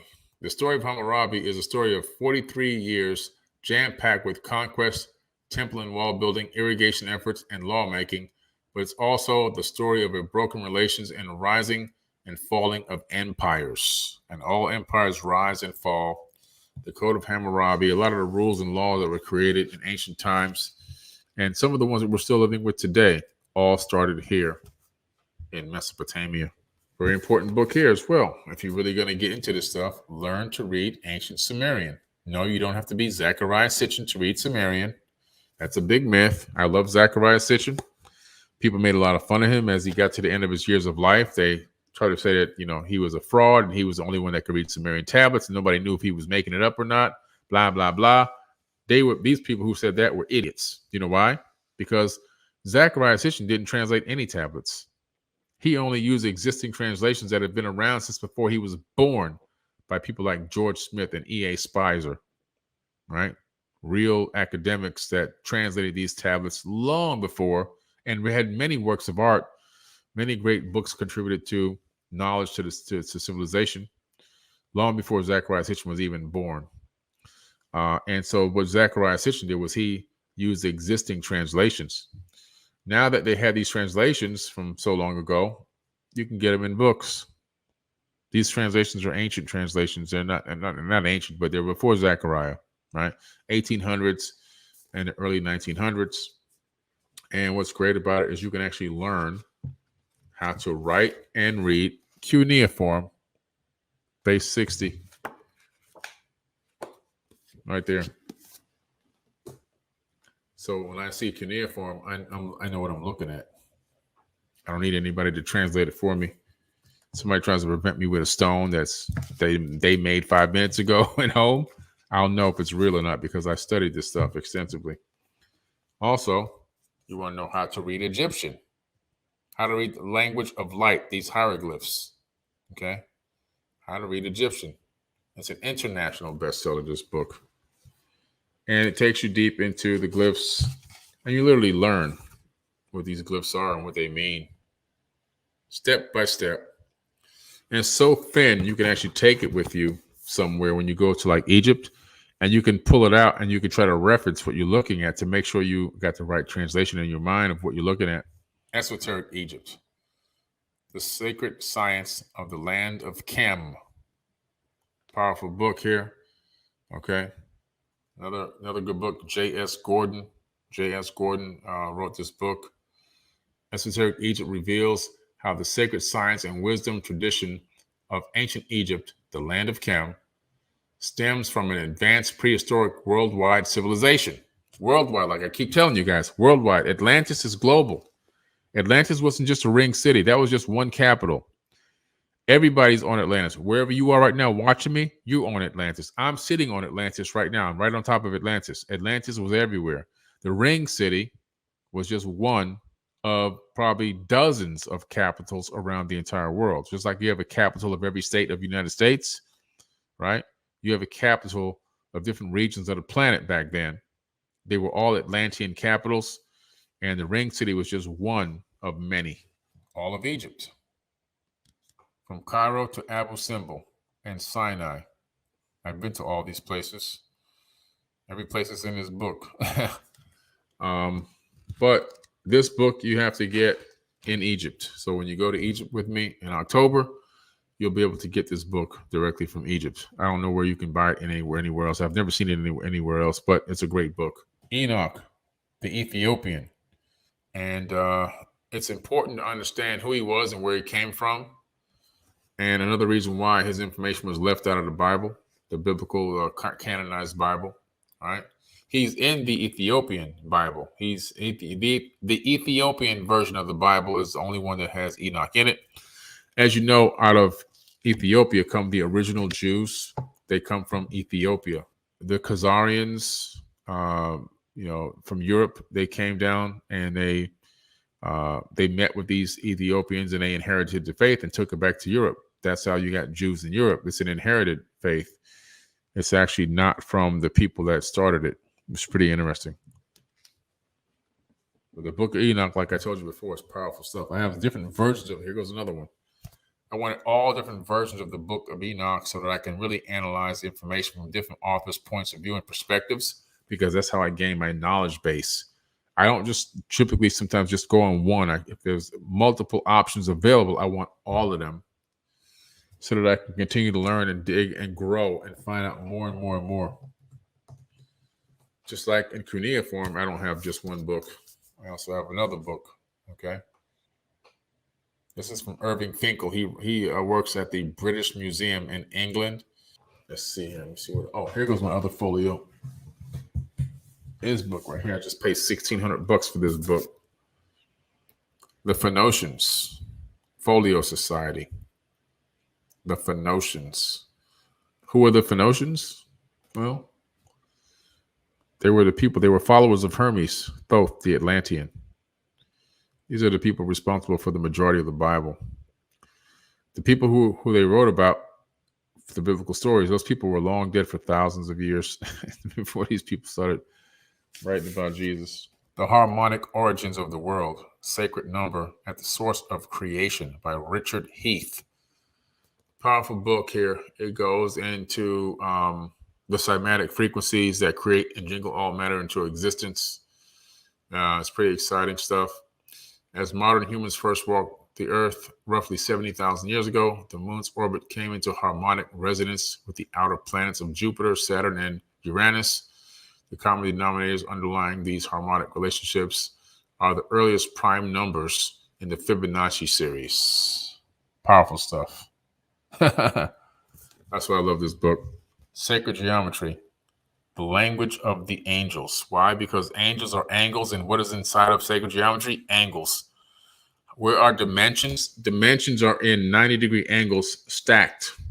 You can't move into another universe in the multiverse. You can't move into another dimension in the same universe without moving in an angle, a 90-degree angle. Okay. Sacred geometry is incredible because it really is multidimensional knowledge. And so this book is really powerful. Richard Heath also. Richard Heath, the same author of the previous book. Pretty cool book. It's a sizable book with a lot of information. It does have some color images in it, which I liked. Sometimes it's good to have colors. Sometimes you can't have all colors because it drives the price of the books up considerably. But sometimes when you have some color and some not, it really makes it special. But this book is expensive because of that. But it is what it is. But my books probably I'm sitting on I don't know, $100,000 in books. Okay. Speaking of Zecharia Sitchin, I have his whole series of books, which are all amazing. Okay. This is the Cosmic Code. Why are Zecharia Sitchin's books so amazing? It's because Zecharia Sitchin went against the grain and he used existing translations of not only the Sumerian tablets, but also the Bhagavad Gita, the Mahabharata, the Enuma Elish, the Atrahasis epic, the Epic of Gilgamesh, the Bible, the Quran. He used all the sources available to him to try to pull together a story. And that's where he wrote his books from, based off of his interpretations of what he read. Now, was he 100% accurate? I don't think anybody is. However, his underlying fundamental story is 1,000% accurate, just like all the other thousands of authors, including myself, that have come after and done this research ourselves. People came here from another place, not Earth. They had high technology, and at some point they engaged mankind, getting us to do the work for them. It's the same story. And Zechariah was brilliant at giving a lot of sources. What I like about going through his books, as you read a paragraph or two, you're going through, all of a sudden you see a little bracket at the end where he tells you, or a parenthesis where he tells you where he got the information from in that paragraph. All his sources are inside the book throughout the entire book. He never once claimed to have translated a thing. Right here, he's reading from something and he quotes Genesis 11:1. As he writes, he quotes. As he writes, he quotes the sources for all his information. That's what I like. So this one here is the Cosmic Code. The Cosmic Code might have been his last book. That's a duplicate. No, yeah, the Cosmic Code was his last book. Yeah. And this might be one of the first ones. The 12th Planet, book number 1, I believe. This is his first book. The 12th Planet by Zechariah Sitchin. All right. Incredible book. Again, filled with all of his sources. All of his sources are in this book. Every single one. He gives up all the information where he got it, where he got his theories and how he built his theories. What does that say, guys? It says sources. And back here, he's got about 35 or 40 pages of sources in the back. Every single source he used to come up with the concept of information in this book. Like I said, the people that make those statements, they never read one tablet. They never read his books. They just looked at somebody on YouTube and assumed that the person who on YouTube knew what they were talking about because it sounded good to them. And then they went and repeated what they heard. They repeated fake news. That's a big problem we have in today's society. A lot of fake news traveling around nonstop. The Lost Realms. Zechariah Sitchin. When Time Began. Another great book. Divine Encounters. A Guide to Visions, Angels, and Other Emissaries.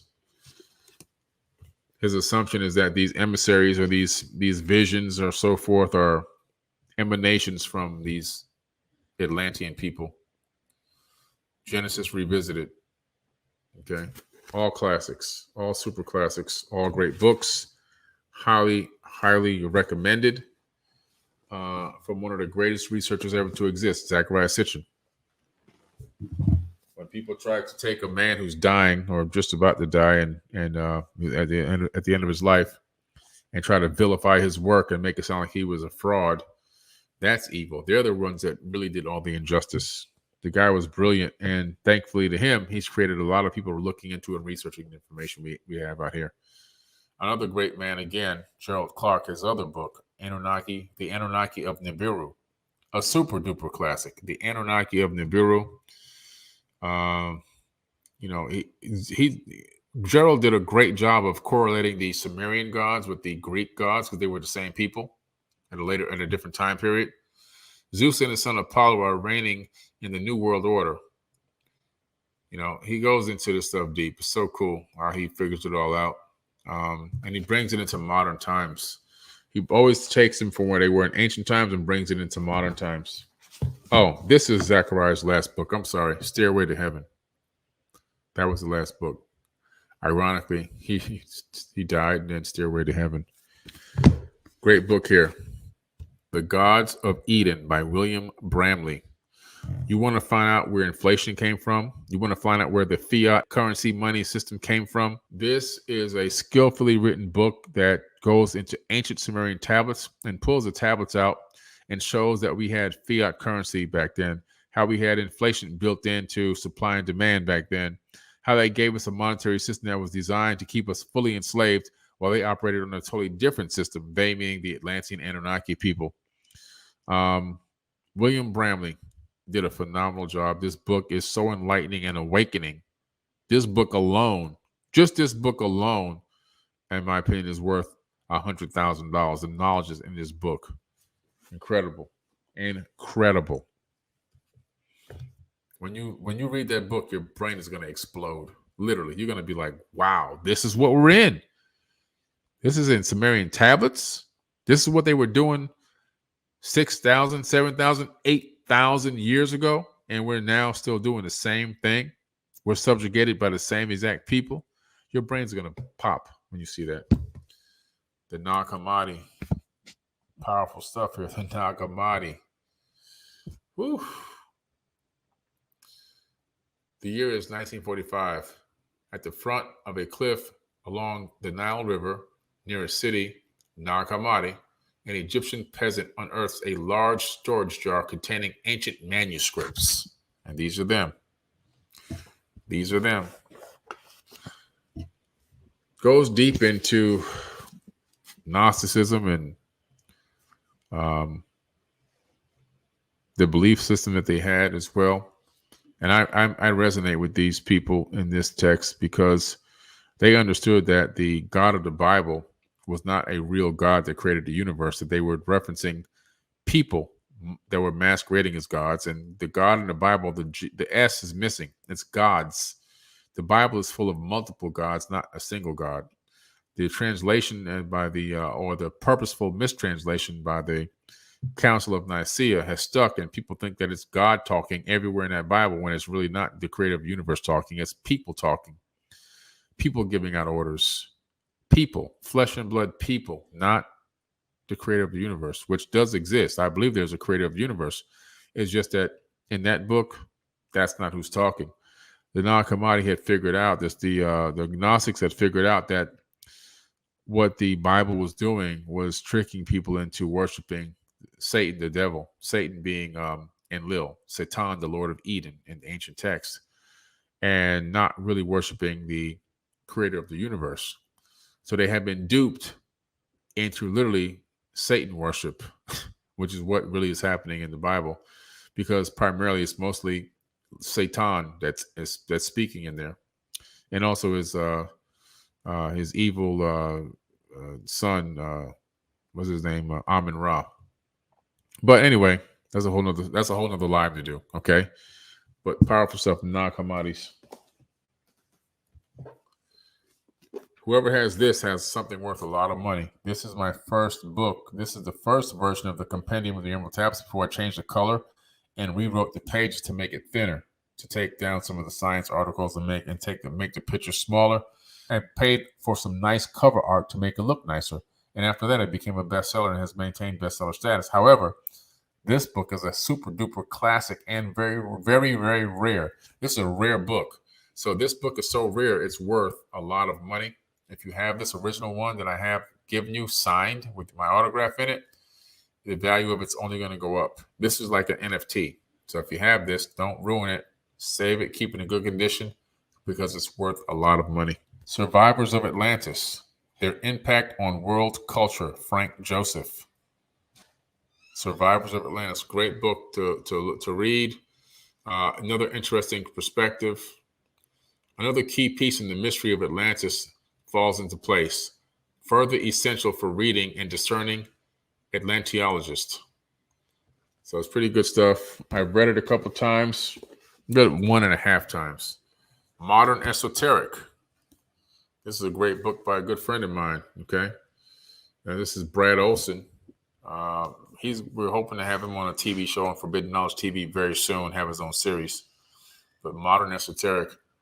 Incredible knowledge in here. He goes into a lot of different topics, mostly esoteric wisdom teachings.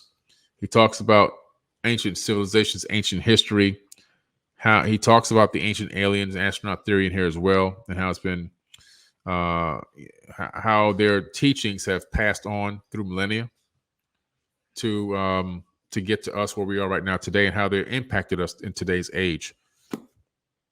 Modern esoteric, great. I did a podcast with him on Forbidden Knowledge. You can go check it out on Forbidden Knowledge TV. Just look up Brad Olson.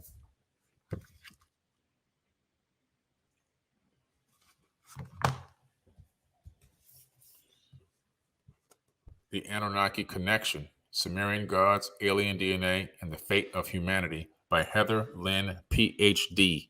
I have a lot of books on the Anunnaki because that's a majority of the basis of my talk and my understanding of the ancient past. So I get a lot of books on the topic because I want all the perspectives and all the context. I want to see what all the philosophy is and understanding is, how people discern the information from various different viewpoints. I want people from different places around the world writing about this so I can take into account the way that they grew up in their society, their civilization, and what impact do their understanding or their ability to decipher or understand the tablets, how much impact is coming from their location even on the planet. You have to do this kind of stuff to understand and get the right type of picture painted. If you don't, you're going to get a one-sided view of things.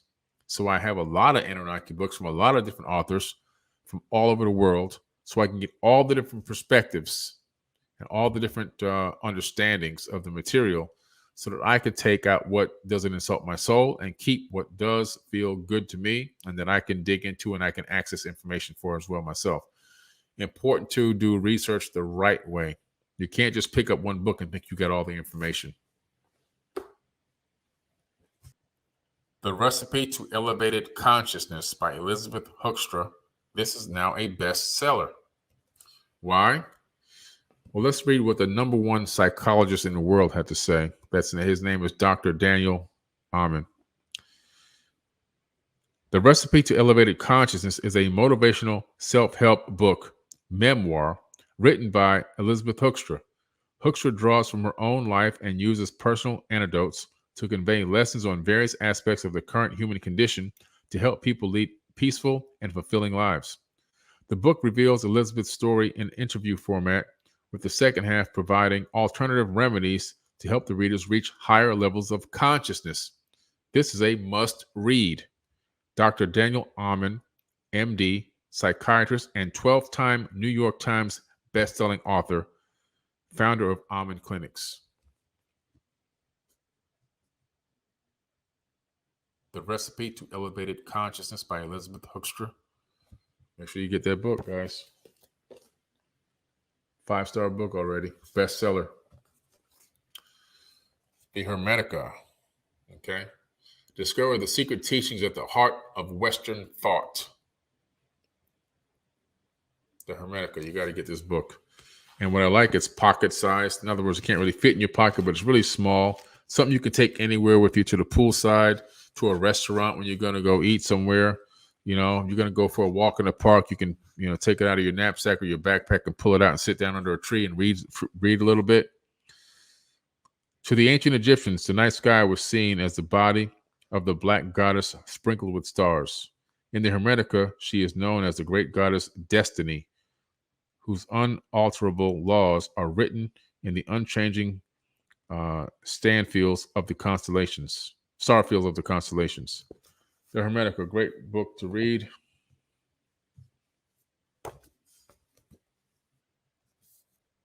Chakra healing.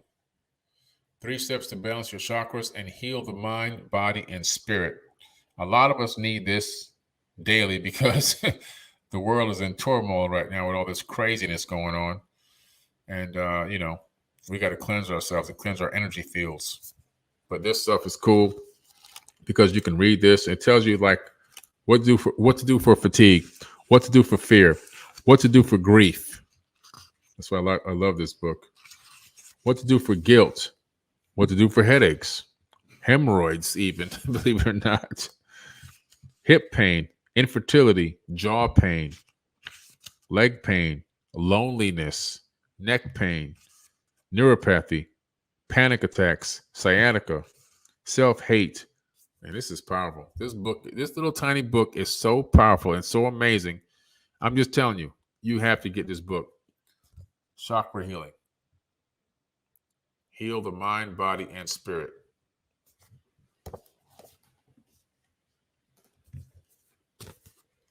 The Source by Tara Swart. She's actually a doctor. Dr. Tara Swart, MD, PhD.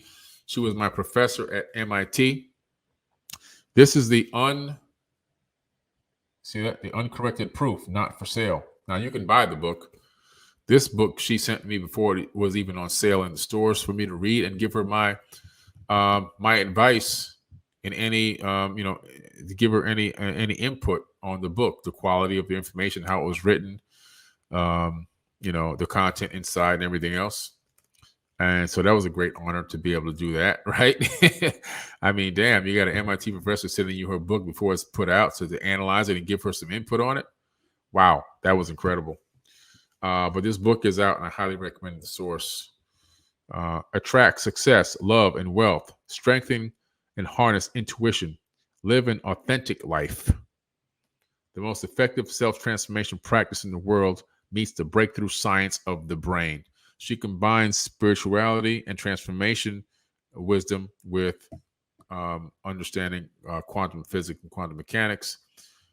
It's just an amazing, and neuroscience. And it's a combination of all of that in here, which really can help transform your life. The Source. Great book. Dr. Tara Swart. I've done podcasts with her. You can check them out on Forbidden Knowledge TV. Self-care prescription. Okay. Picture your best life, where you would work, what would your social calendar look like, what your personal interest would be. This book is your prescription to turn these visions into a reality. Okay. The self-care prescription book. I actually just got this book not too long ago. I've read about maybe 15, 20 pages, and then I had to go on a trip somewhere. But so far, what I've read was pretty impressive. Okay, so you want to get this book. Robin Gobin, PhD, another PhD, guys, writing these books.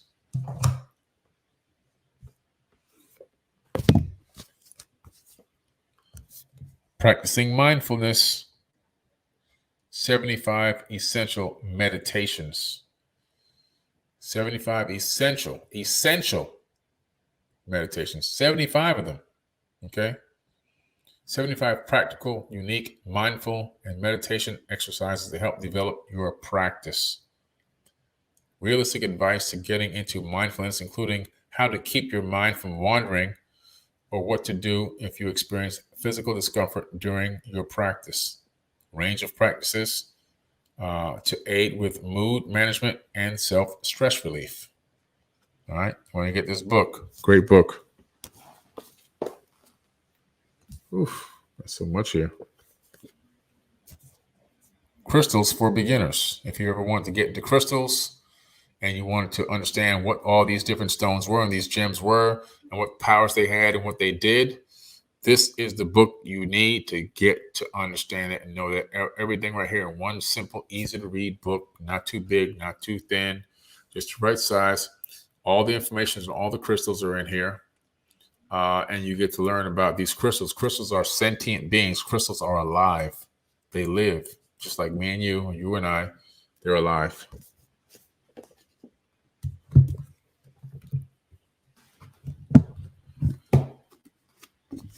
Great book by Michael Tellinger.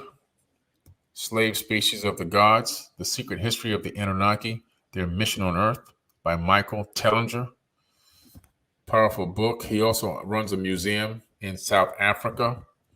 And I was supposed to go with him to the Adams Calendar, where they found the first ever gold mines that human beings worked about 200,000 years ago, exactly where the Sumerian tablets said they would be. But we had the global sickness.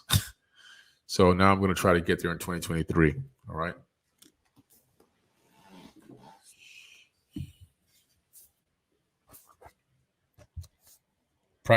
Practical meditation for beginners.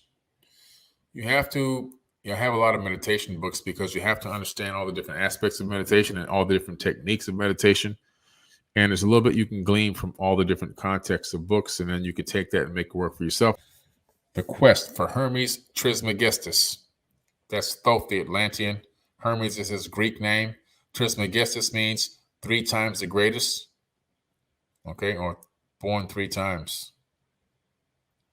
He has this thing called the Halls of Amenti, where he would actually transfer his consciousness into another body. And we found one of the Halls of Amenti of his father, Enki, in Egypt, where I'm taking people to in October. And there's these rejuvenation chambers down there where they would actually clone bodies of their, not people that existed, but their own clones, their own sleeves, I guess you would call it. And then they would transfer into those sleeves.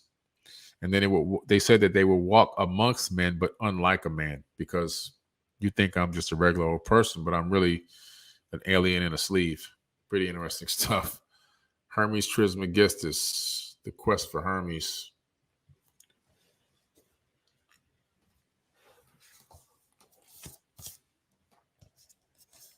The Emerald Tablet of Hermes and the Kabbalion. So this is actually 2 things in one. The Emerald Tablet of Hermes is not the Emerald Tablets of Thoth. He also has another writing that he did. He's written quite a few things, but that's the Emerald Tablet of Hermes, which is actually was deciphered by, translated by Sir Isaac Newton, and a copy of that is at the Cambridge Library in England. Okay. Also, the Kabbalion is in here, which is powerful teaching. It's like, you go back into the ancient mystery teachings. The Kabbalion is a powerful teaching on, it's almost mystic, really. It's in here. Jedi Mind. Cool looking book. The original Jedi were not the ones in Star Wars. They were DJEDI, Jedi wisdom keepers of the ancient land of Kem. They were taught by Osiris, the Osirian, from Orion. And the lineage of these Jedi still runs today. You don't have to be born by blood to be the Jedi, but the ones that are self-awakening into a level of consciousness and alignment with the Orion, they are becoming self-rejuvenating Jedi today. And the Jedi, we're here. We're here. We're back. The Jedi have returned.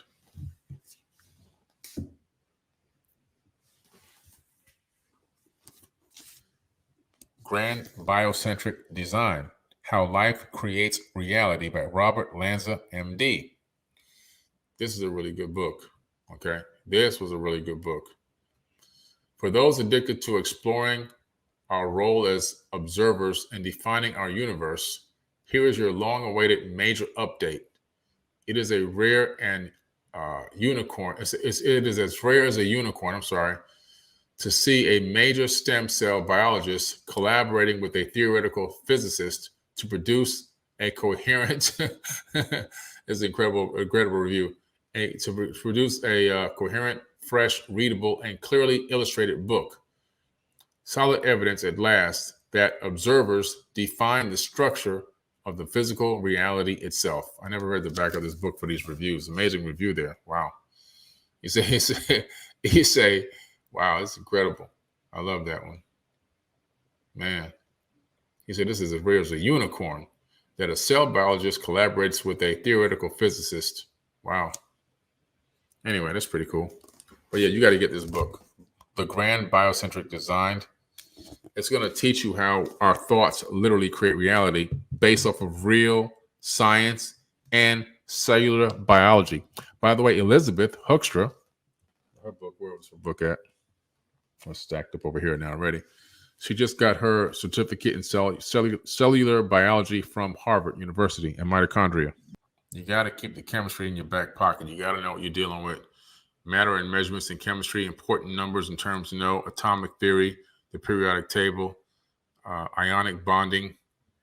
I mean, all this stuff is here. Chemical equations, electrochemistry, gases, liquids and solids, acids and bases, hydrocarbons, alcohols. All that's right here, guys, and much more.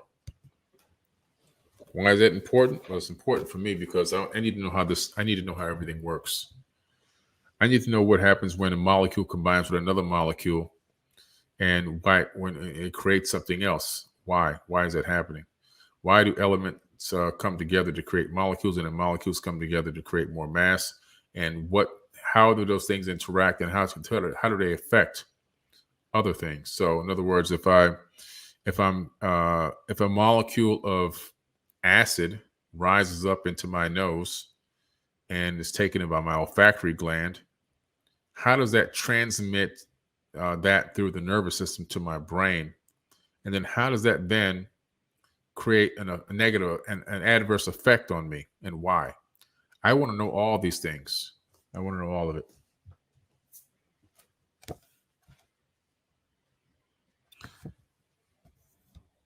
Words to the Wise. Manly P. Hall again. Manly P. Hall's Words to the Wise examines the teachings of the mystery schools, the 5 steps of self-unfoldment, and how the practice of ancient disciplines can lead to a more purposeful life. Great book, and I like the size of it. It's easy to read. I went through this in like a day. So when you go back to read it again, you can go through it again quickly. You don't have to worry about reading for hours and hours and hours.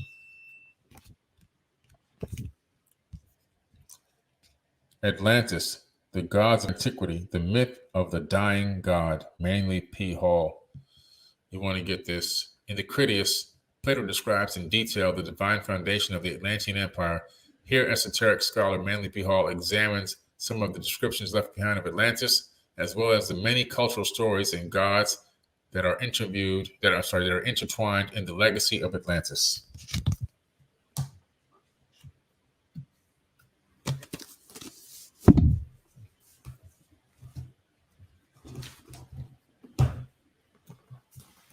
Whew.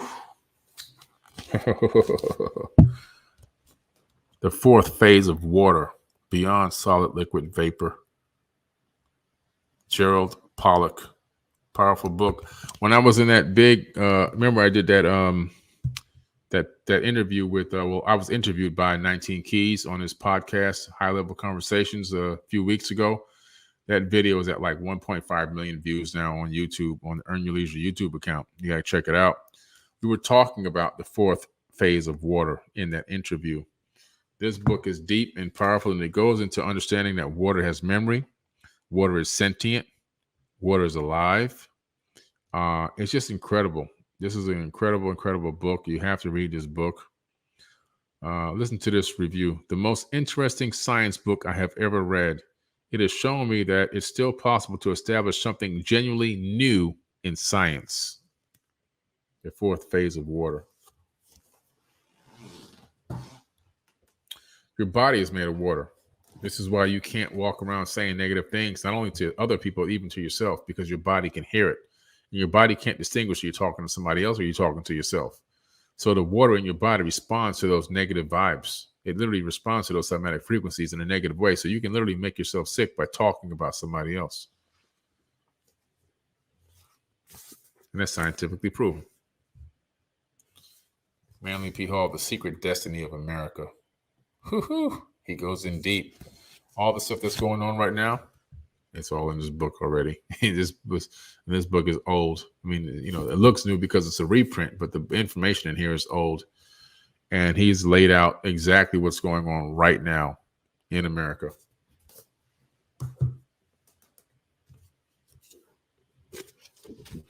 My good friend wrote this book.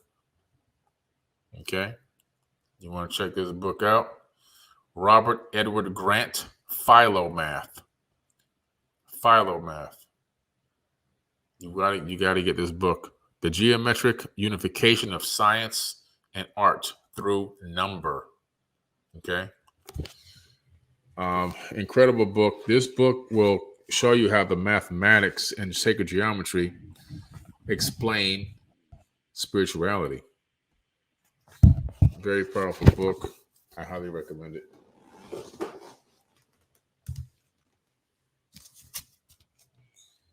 Temples of the African Gods, revealing the ancient hidden ruins of Southern Africa. I think that's one of the Adam's calendar circles right there, where they had the gold mines you're looking at right there. What I was just talking about them with Michael Tellinger.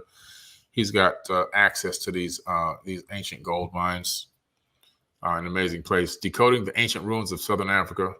Scholars have told us that the first civilization on Earth emerged in a land called Sumer some 6,000 years ago. Recent archaeological findings suggest that the Sumerians inherited much of their knowledge from an earlier civilization that emerged many thousands of years before them in Southern Africa. So he's got information contradicting that.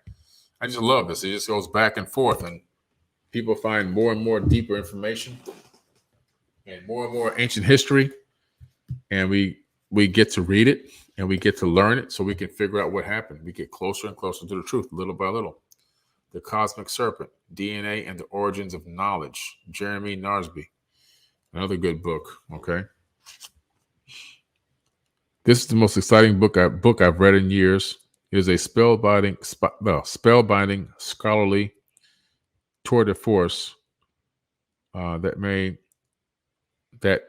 may pre-age a major paradigm shift in the Western view of reality. Michael Harner, PhD. But this book is pretty cool because it's going to go into everything about the serpent. Now, the serpent is all about wisdom and knowledge. They've turned the serpent, in modern times, into something evil and demonic. But in true reality, when you see the serpent, it represents DNA. It represents spirituality. It represents a higher level of knowledge. It represents the mysteries, the ancient mysteries. All of that is what it represents, not what they've twisted it into now.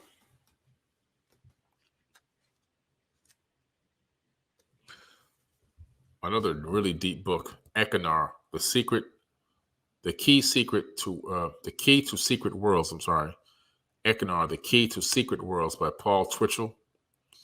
Interesting book, really, really deep book. Discover the secret path to God via soul travel. He's talking about a lot of astral projection in here and how to astral project and how to leave your body and move into these higher dimensions. And it's really, really deep. Pretty cool book. I like it.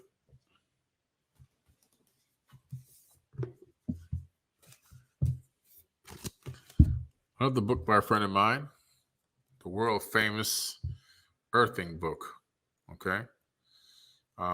Clint Ober wrote this book along with a couple of his companions there, Stephen Sinatra and Martin Zucker. But Clint Ober rediscovered grounding, and this book is about grounding. This book has sold over 1 million copies. 1 million copies. It's important to understand about grounding. As you know, we have the grounding patch kits on forbiddenknowledge.com. So you can go to forbiddenknowledge.com, look for the earthing kits. You can get grounded pillowcases, grounded mattresses, grounded sheets, grounded laptop pads. You can get grounded flip-flops. You can get grounding patches so that you can actually plug into the ground part of the outlet and connect directly to the earth, even when you're sitting in your office. Okay.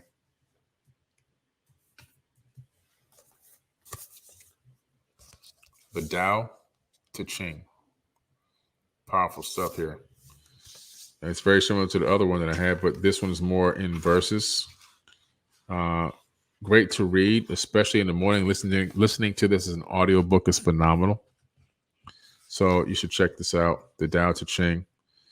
It's in these incredible verses.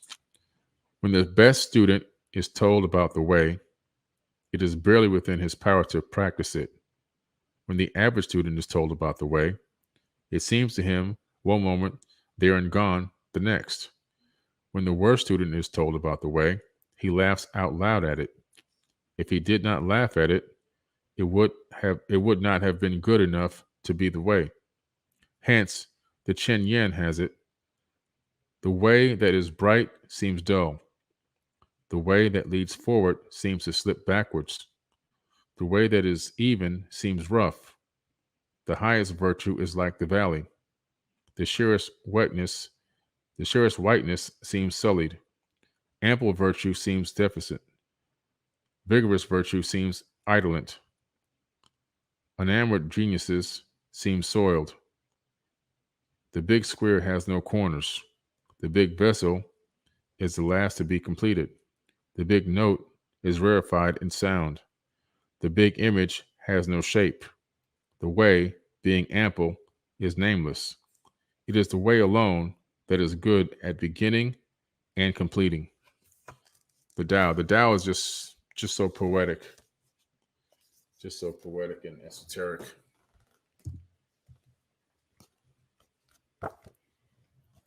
Self-observation.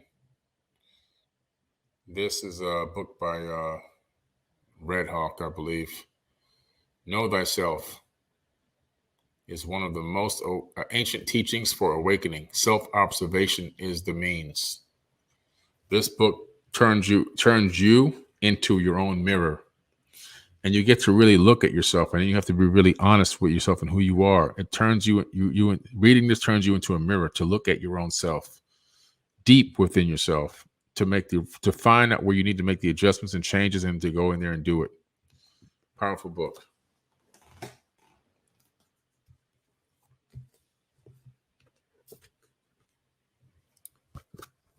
The Harmony of Humanity. Preparing the world for the return of the gods. Okay, you see they have Africa there. And you see the Golden Age cycle, the Yuga cycle is what they call it in India. And it's all about preparing for the return of the gods. And what this is about is, as all these ancient cultures, these people said they were going to return one day. And so according to these cultures all around the world, they are going to return. This book by Duzak is saying that there's potential that they're going to be returning. And the place where the Golden Age will begin is going to be Africa. And they want to prepare everyone's consciousness for what's about to happen. My good friend, King Simon, numerovation for mental stability. He's a numerologist expert. And this is an incredible book on numerology. He's a great writer. He's a great speaker. He has a lot of energy. He understands these numbers up and down. He's done a lot of readings for very famous people, and myself included. He's done, and he's so spot on. He really is a master at this information. Numerovation by King Simon. His other book, Numbers Are Simple, People Are Complicated.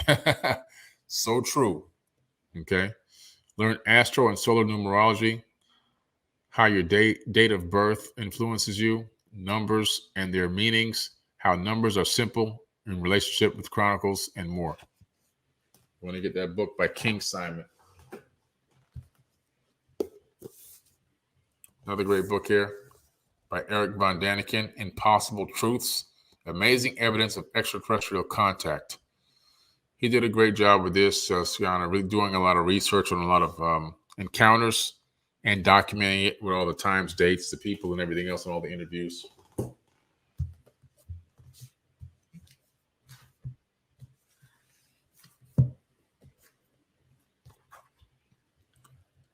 Pyramid Power. #1 bestseller on pyramid energies by Max Toth and Greg Nielsen. It's interesting that this guy's name is Toth, and the guy who built the Great Pyramid is Thoth. And he exposes how the pyramid is a power generator and exactly how it works. And it's a bestseller. Interesting, isn't it? Great book. Got to get this book.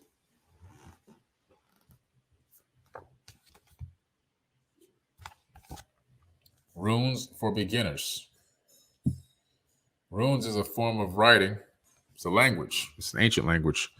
I was researching the Bosnian pyramid, and which is in Europe. Discovered that there was a tunnel that leads and connects it to other pyramids in that valley.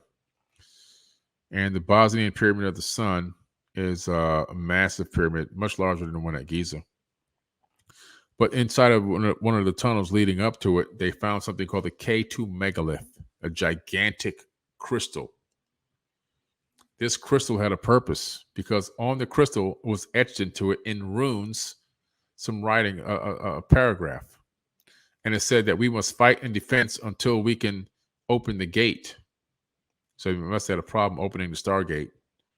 And somebody etched into that crystal that we must stand and fight in defense until we can open the gate. It was written in runes. And once I found that out, I had to get runes and start learning how to write in runes and learn how to decipher and read runes. Asa Chamberlain did a great job on this. It's very simple to, anything's, you have to apply yourself. But I mean, the book itself is not too complicated. And you have to do studying, but runes for beginners.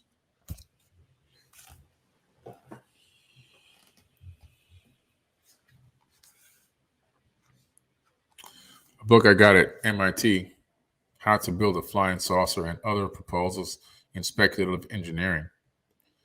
My ultimate goal is to build a spaceship or either get on one in the future and take a little trip. I might come back. I don't know.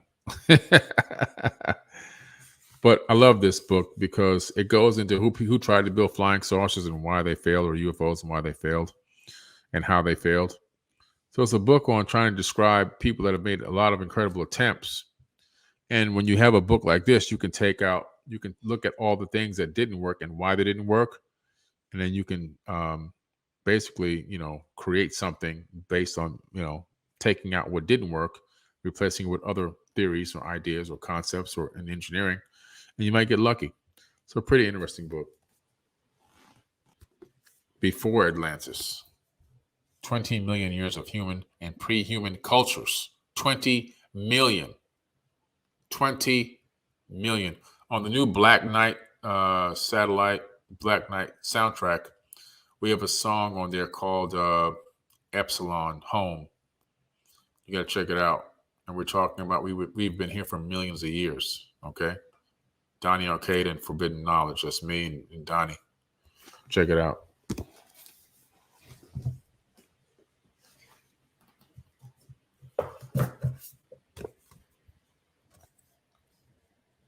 The Bible and Flying Saucers.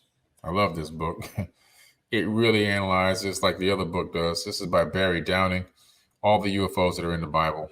All the objects that are flying around that they can't describe. That are metal, glowing metal, and all this other kind of stuff, wheels and everything else. It talks about them extensively and it breaks them down for you. Alan Watts, The Way of Zen. I love these kind of Zen books because I really focus on trying to maintain my Zen and keep a certain even keel about myself. Although I'm human and I make mistakes and I will have blows from time to time, but for the majority of the time, my physiology doesn't really change that much. It pretty much stays very stable and sound. The Ronald Reagan Diary.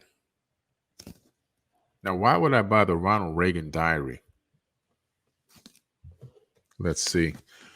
I don't know if you remember that speech he made at the UN when he talked about aliens invading Earth and that we needed to unite together to fight the aliens back in the 80s. Yeah, I don't know if you remember about that. You might not have been born yet, right? Well, let me read something to you from the diary.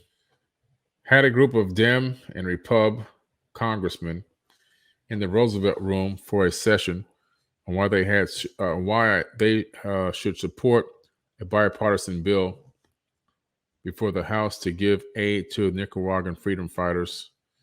I think we did some good. Lunch was with 5 top space scientists. Listen to this now. Lunch was with 5 top space scientists. It was fascinating. Space is truly the last frontier, and some of the developments there in astronomy, etc., are like science fiction, except they are real.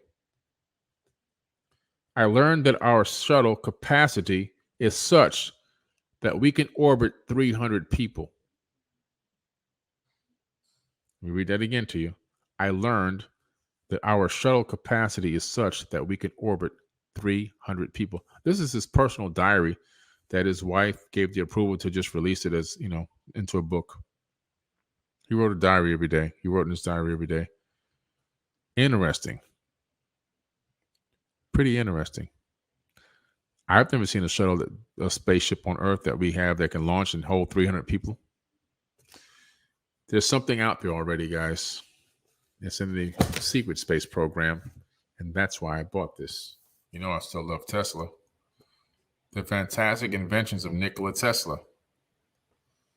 The amazing inventions of this little known genius described himself.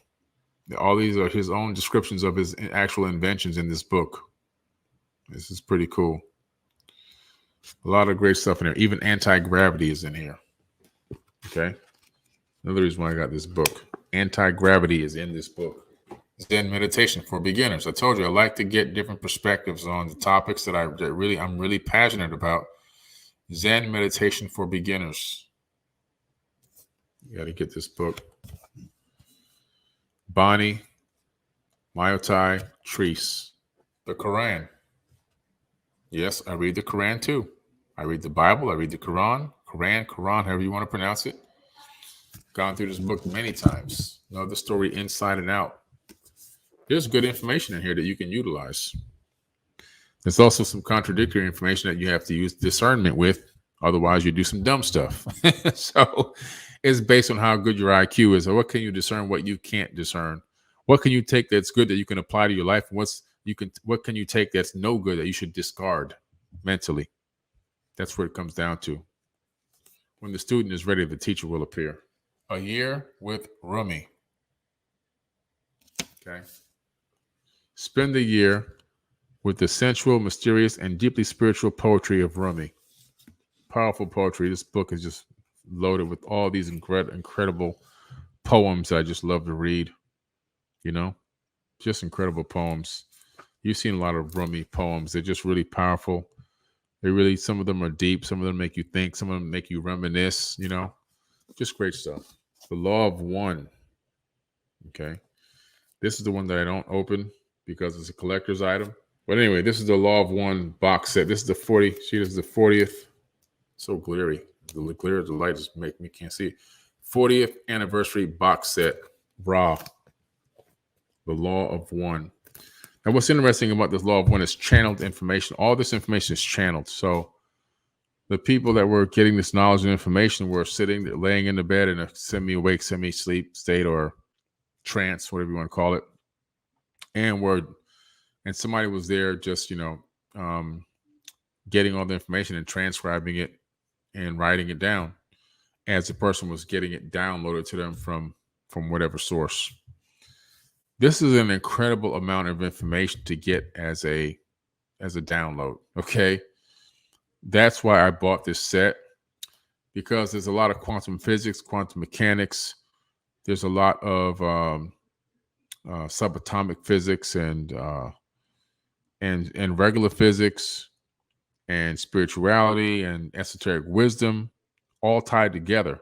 And I'm thinking, wow, for somebody to just lay in a bed and spit all this stuff out to a scribe, is pretty incredible, because it's hard to lay there and spit out this much information with this much accuracy, scientific accuracy. Now, whether some of the esoteric stuff is here, is too far out there or not, that's neither here or there. For me, it was the science, and I wanted to see how much science was in here, and it was a lot. I was pretty impressed with that, so that's why I bought this set. The Law of One. Arthur C. Clarke, the late great Arthur C. Clarke, Against the Fall of Night. This book depicts Mars with a giant face on it, long before we went to Mars to see the giant face on Mars at Cydonia. And it is just an advanced civilization on the surface of Mars. How did he know that? He was into astrophysics. He was a scientist.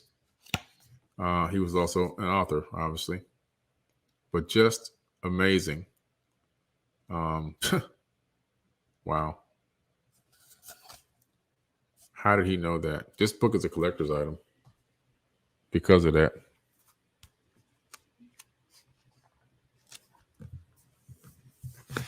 Here's an interesting book.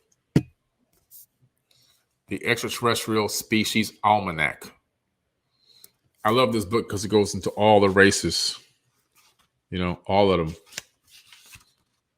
The Koldashans, the Lyrans, the Sirens, the Alcyon Pleiadians, the Pleiadians, the renegade Pleiadians, the blue Syrians, solar light beings, soul czars, super angels, synthetics, Telosians, watchers, gray races, zeta humans, zeta reticulans, lion felines. It goes into all. I mean, whoever put this book together, Greg Campabasso. Greg Campabasso. But I had heard about this book years ago, and I got it. And when I read it, I was like, wow, pretty intense. There's a pretty huge account of alien species.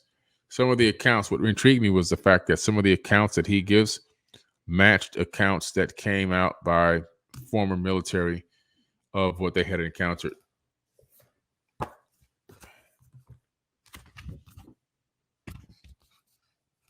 Valiant Thors. Venusian Science Secrets, the supreme technology of the Ascended Masters. If you don't know who Valiant Thor was, according to an actual in-person account, he was actually at the Pentagon and spent 2 years at the Pentagon. Frank Stranges was the gentleman that worked at the Pentagon, verified.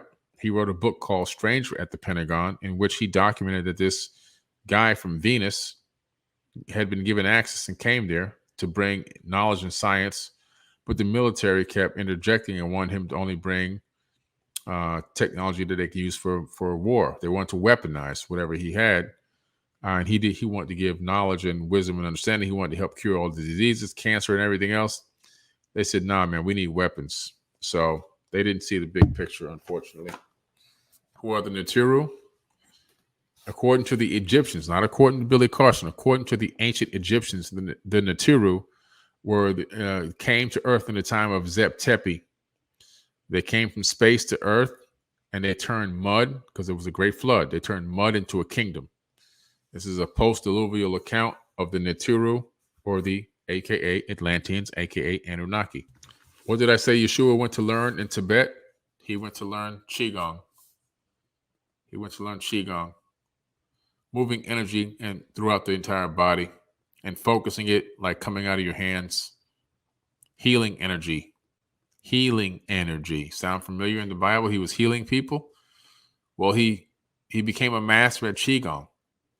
Spiritual Reiki. Like I said, I double up on books on topics that I'm really excited about, because I want to learn all the perspectives and the stuff that maybe one author forgot to say or didn't say. Somebody else will have said it. The Akashic Records. Master your life and beyond. Raise your vibration. Melissa Fake. Now, the Akashic Records are real just based on science. Just based on the science that we know right now, the Akashic Records exist. Why? Because we know that we're all plugged into an energetic grid that exists. And that energetic grid is connected to our consciousness.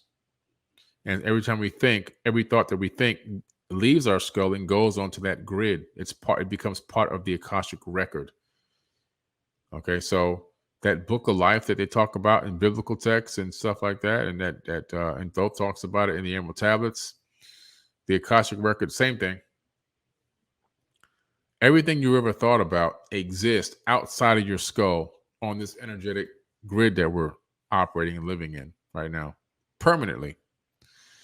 If you had a way to extract that data or pull that data into one location and analyze it, be you being a higher being, it'd be very easy to see and do a complete full accounting of your entire life and your life's work.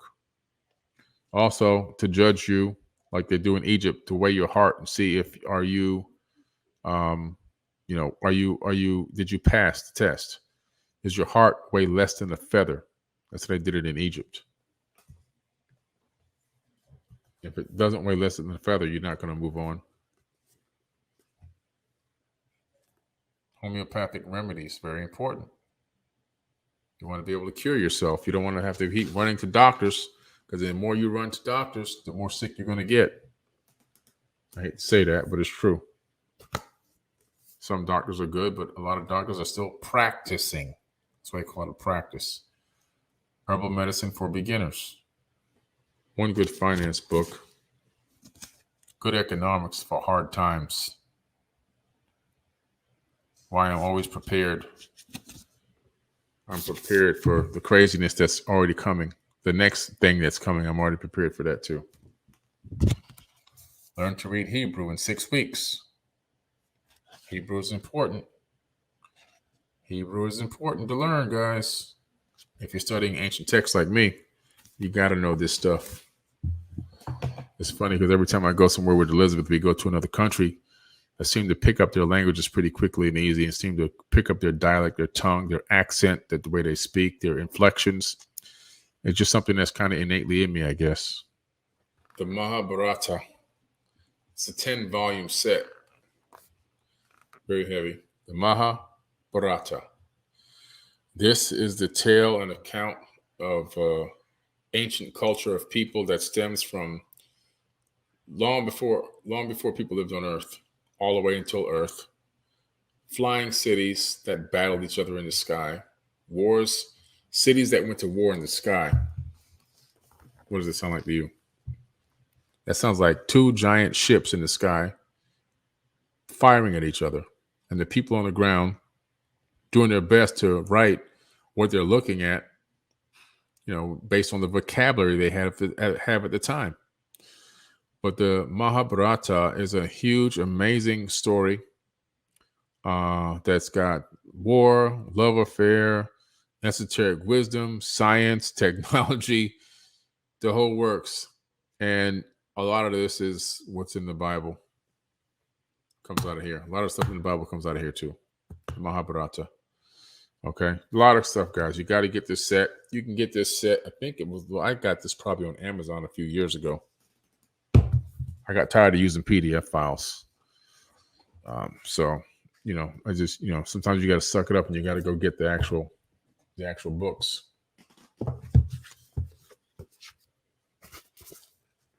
They came before Columbus. You see the Olmecs with the black features? These Olmecs came from Africa. Not only did they leave Africa and go to Peru and South America and all those places, but they also, in Mexico, they also mated with them. They had babies with them.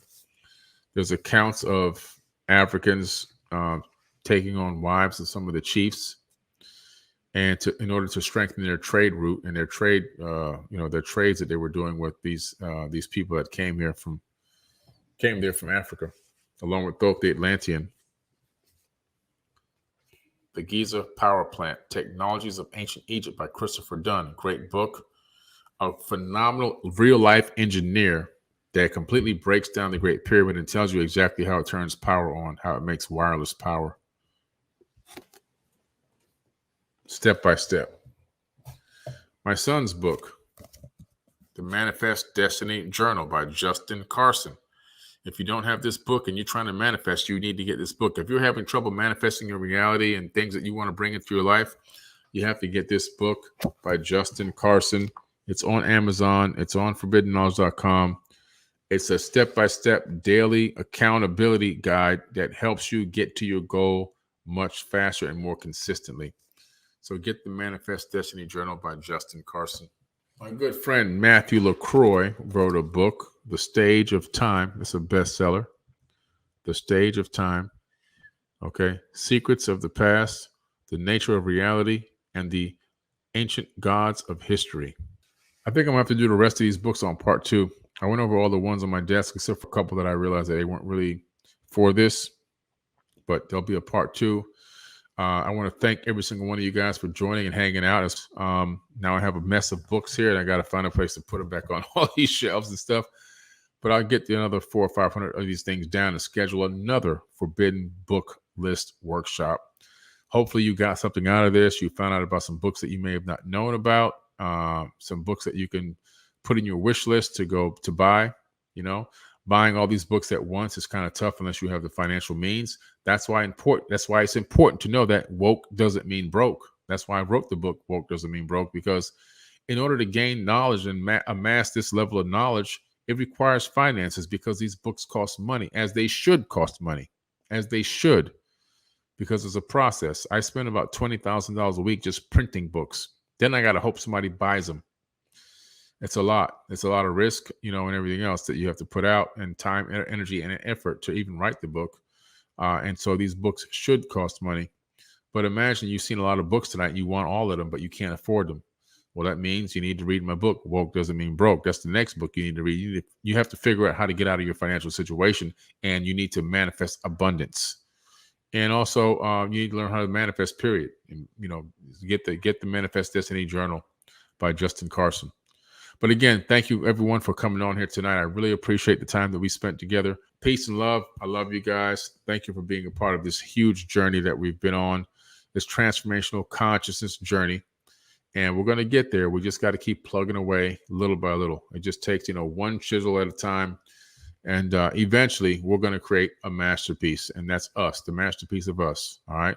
So peace and love from Forbidden Knowledge. I love you guys.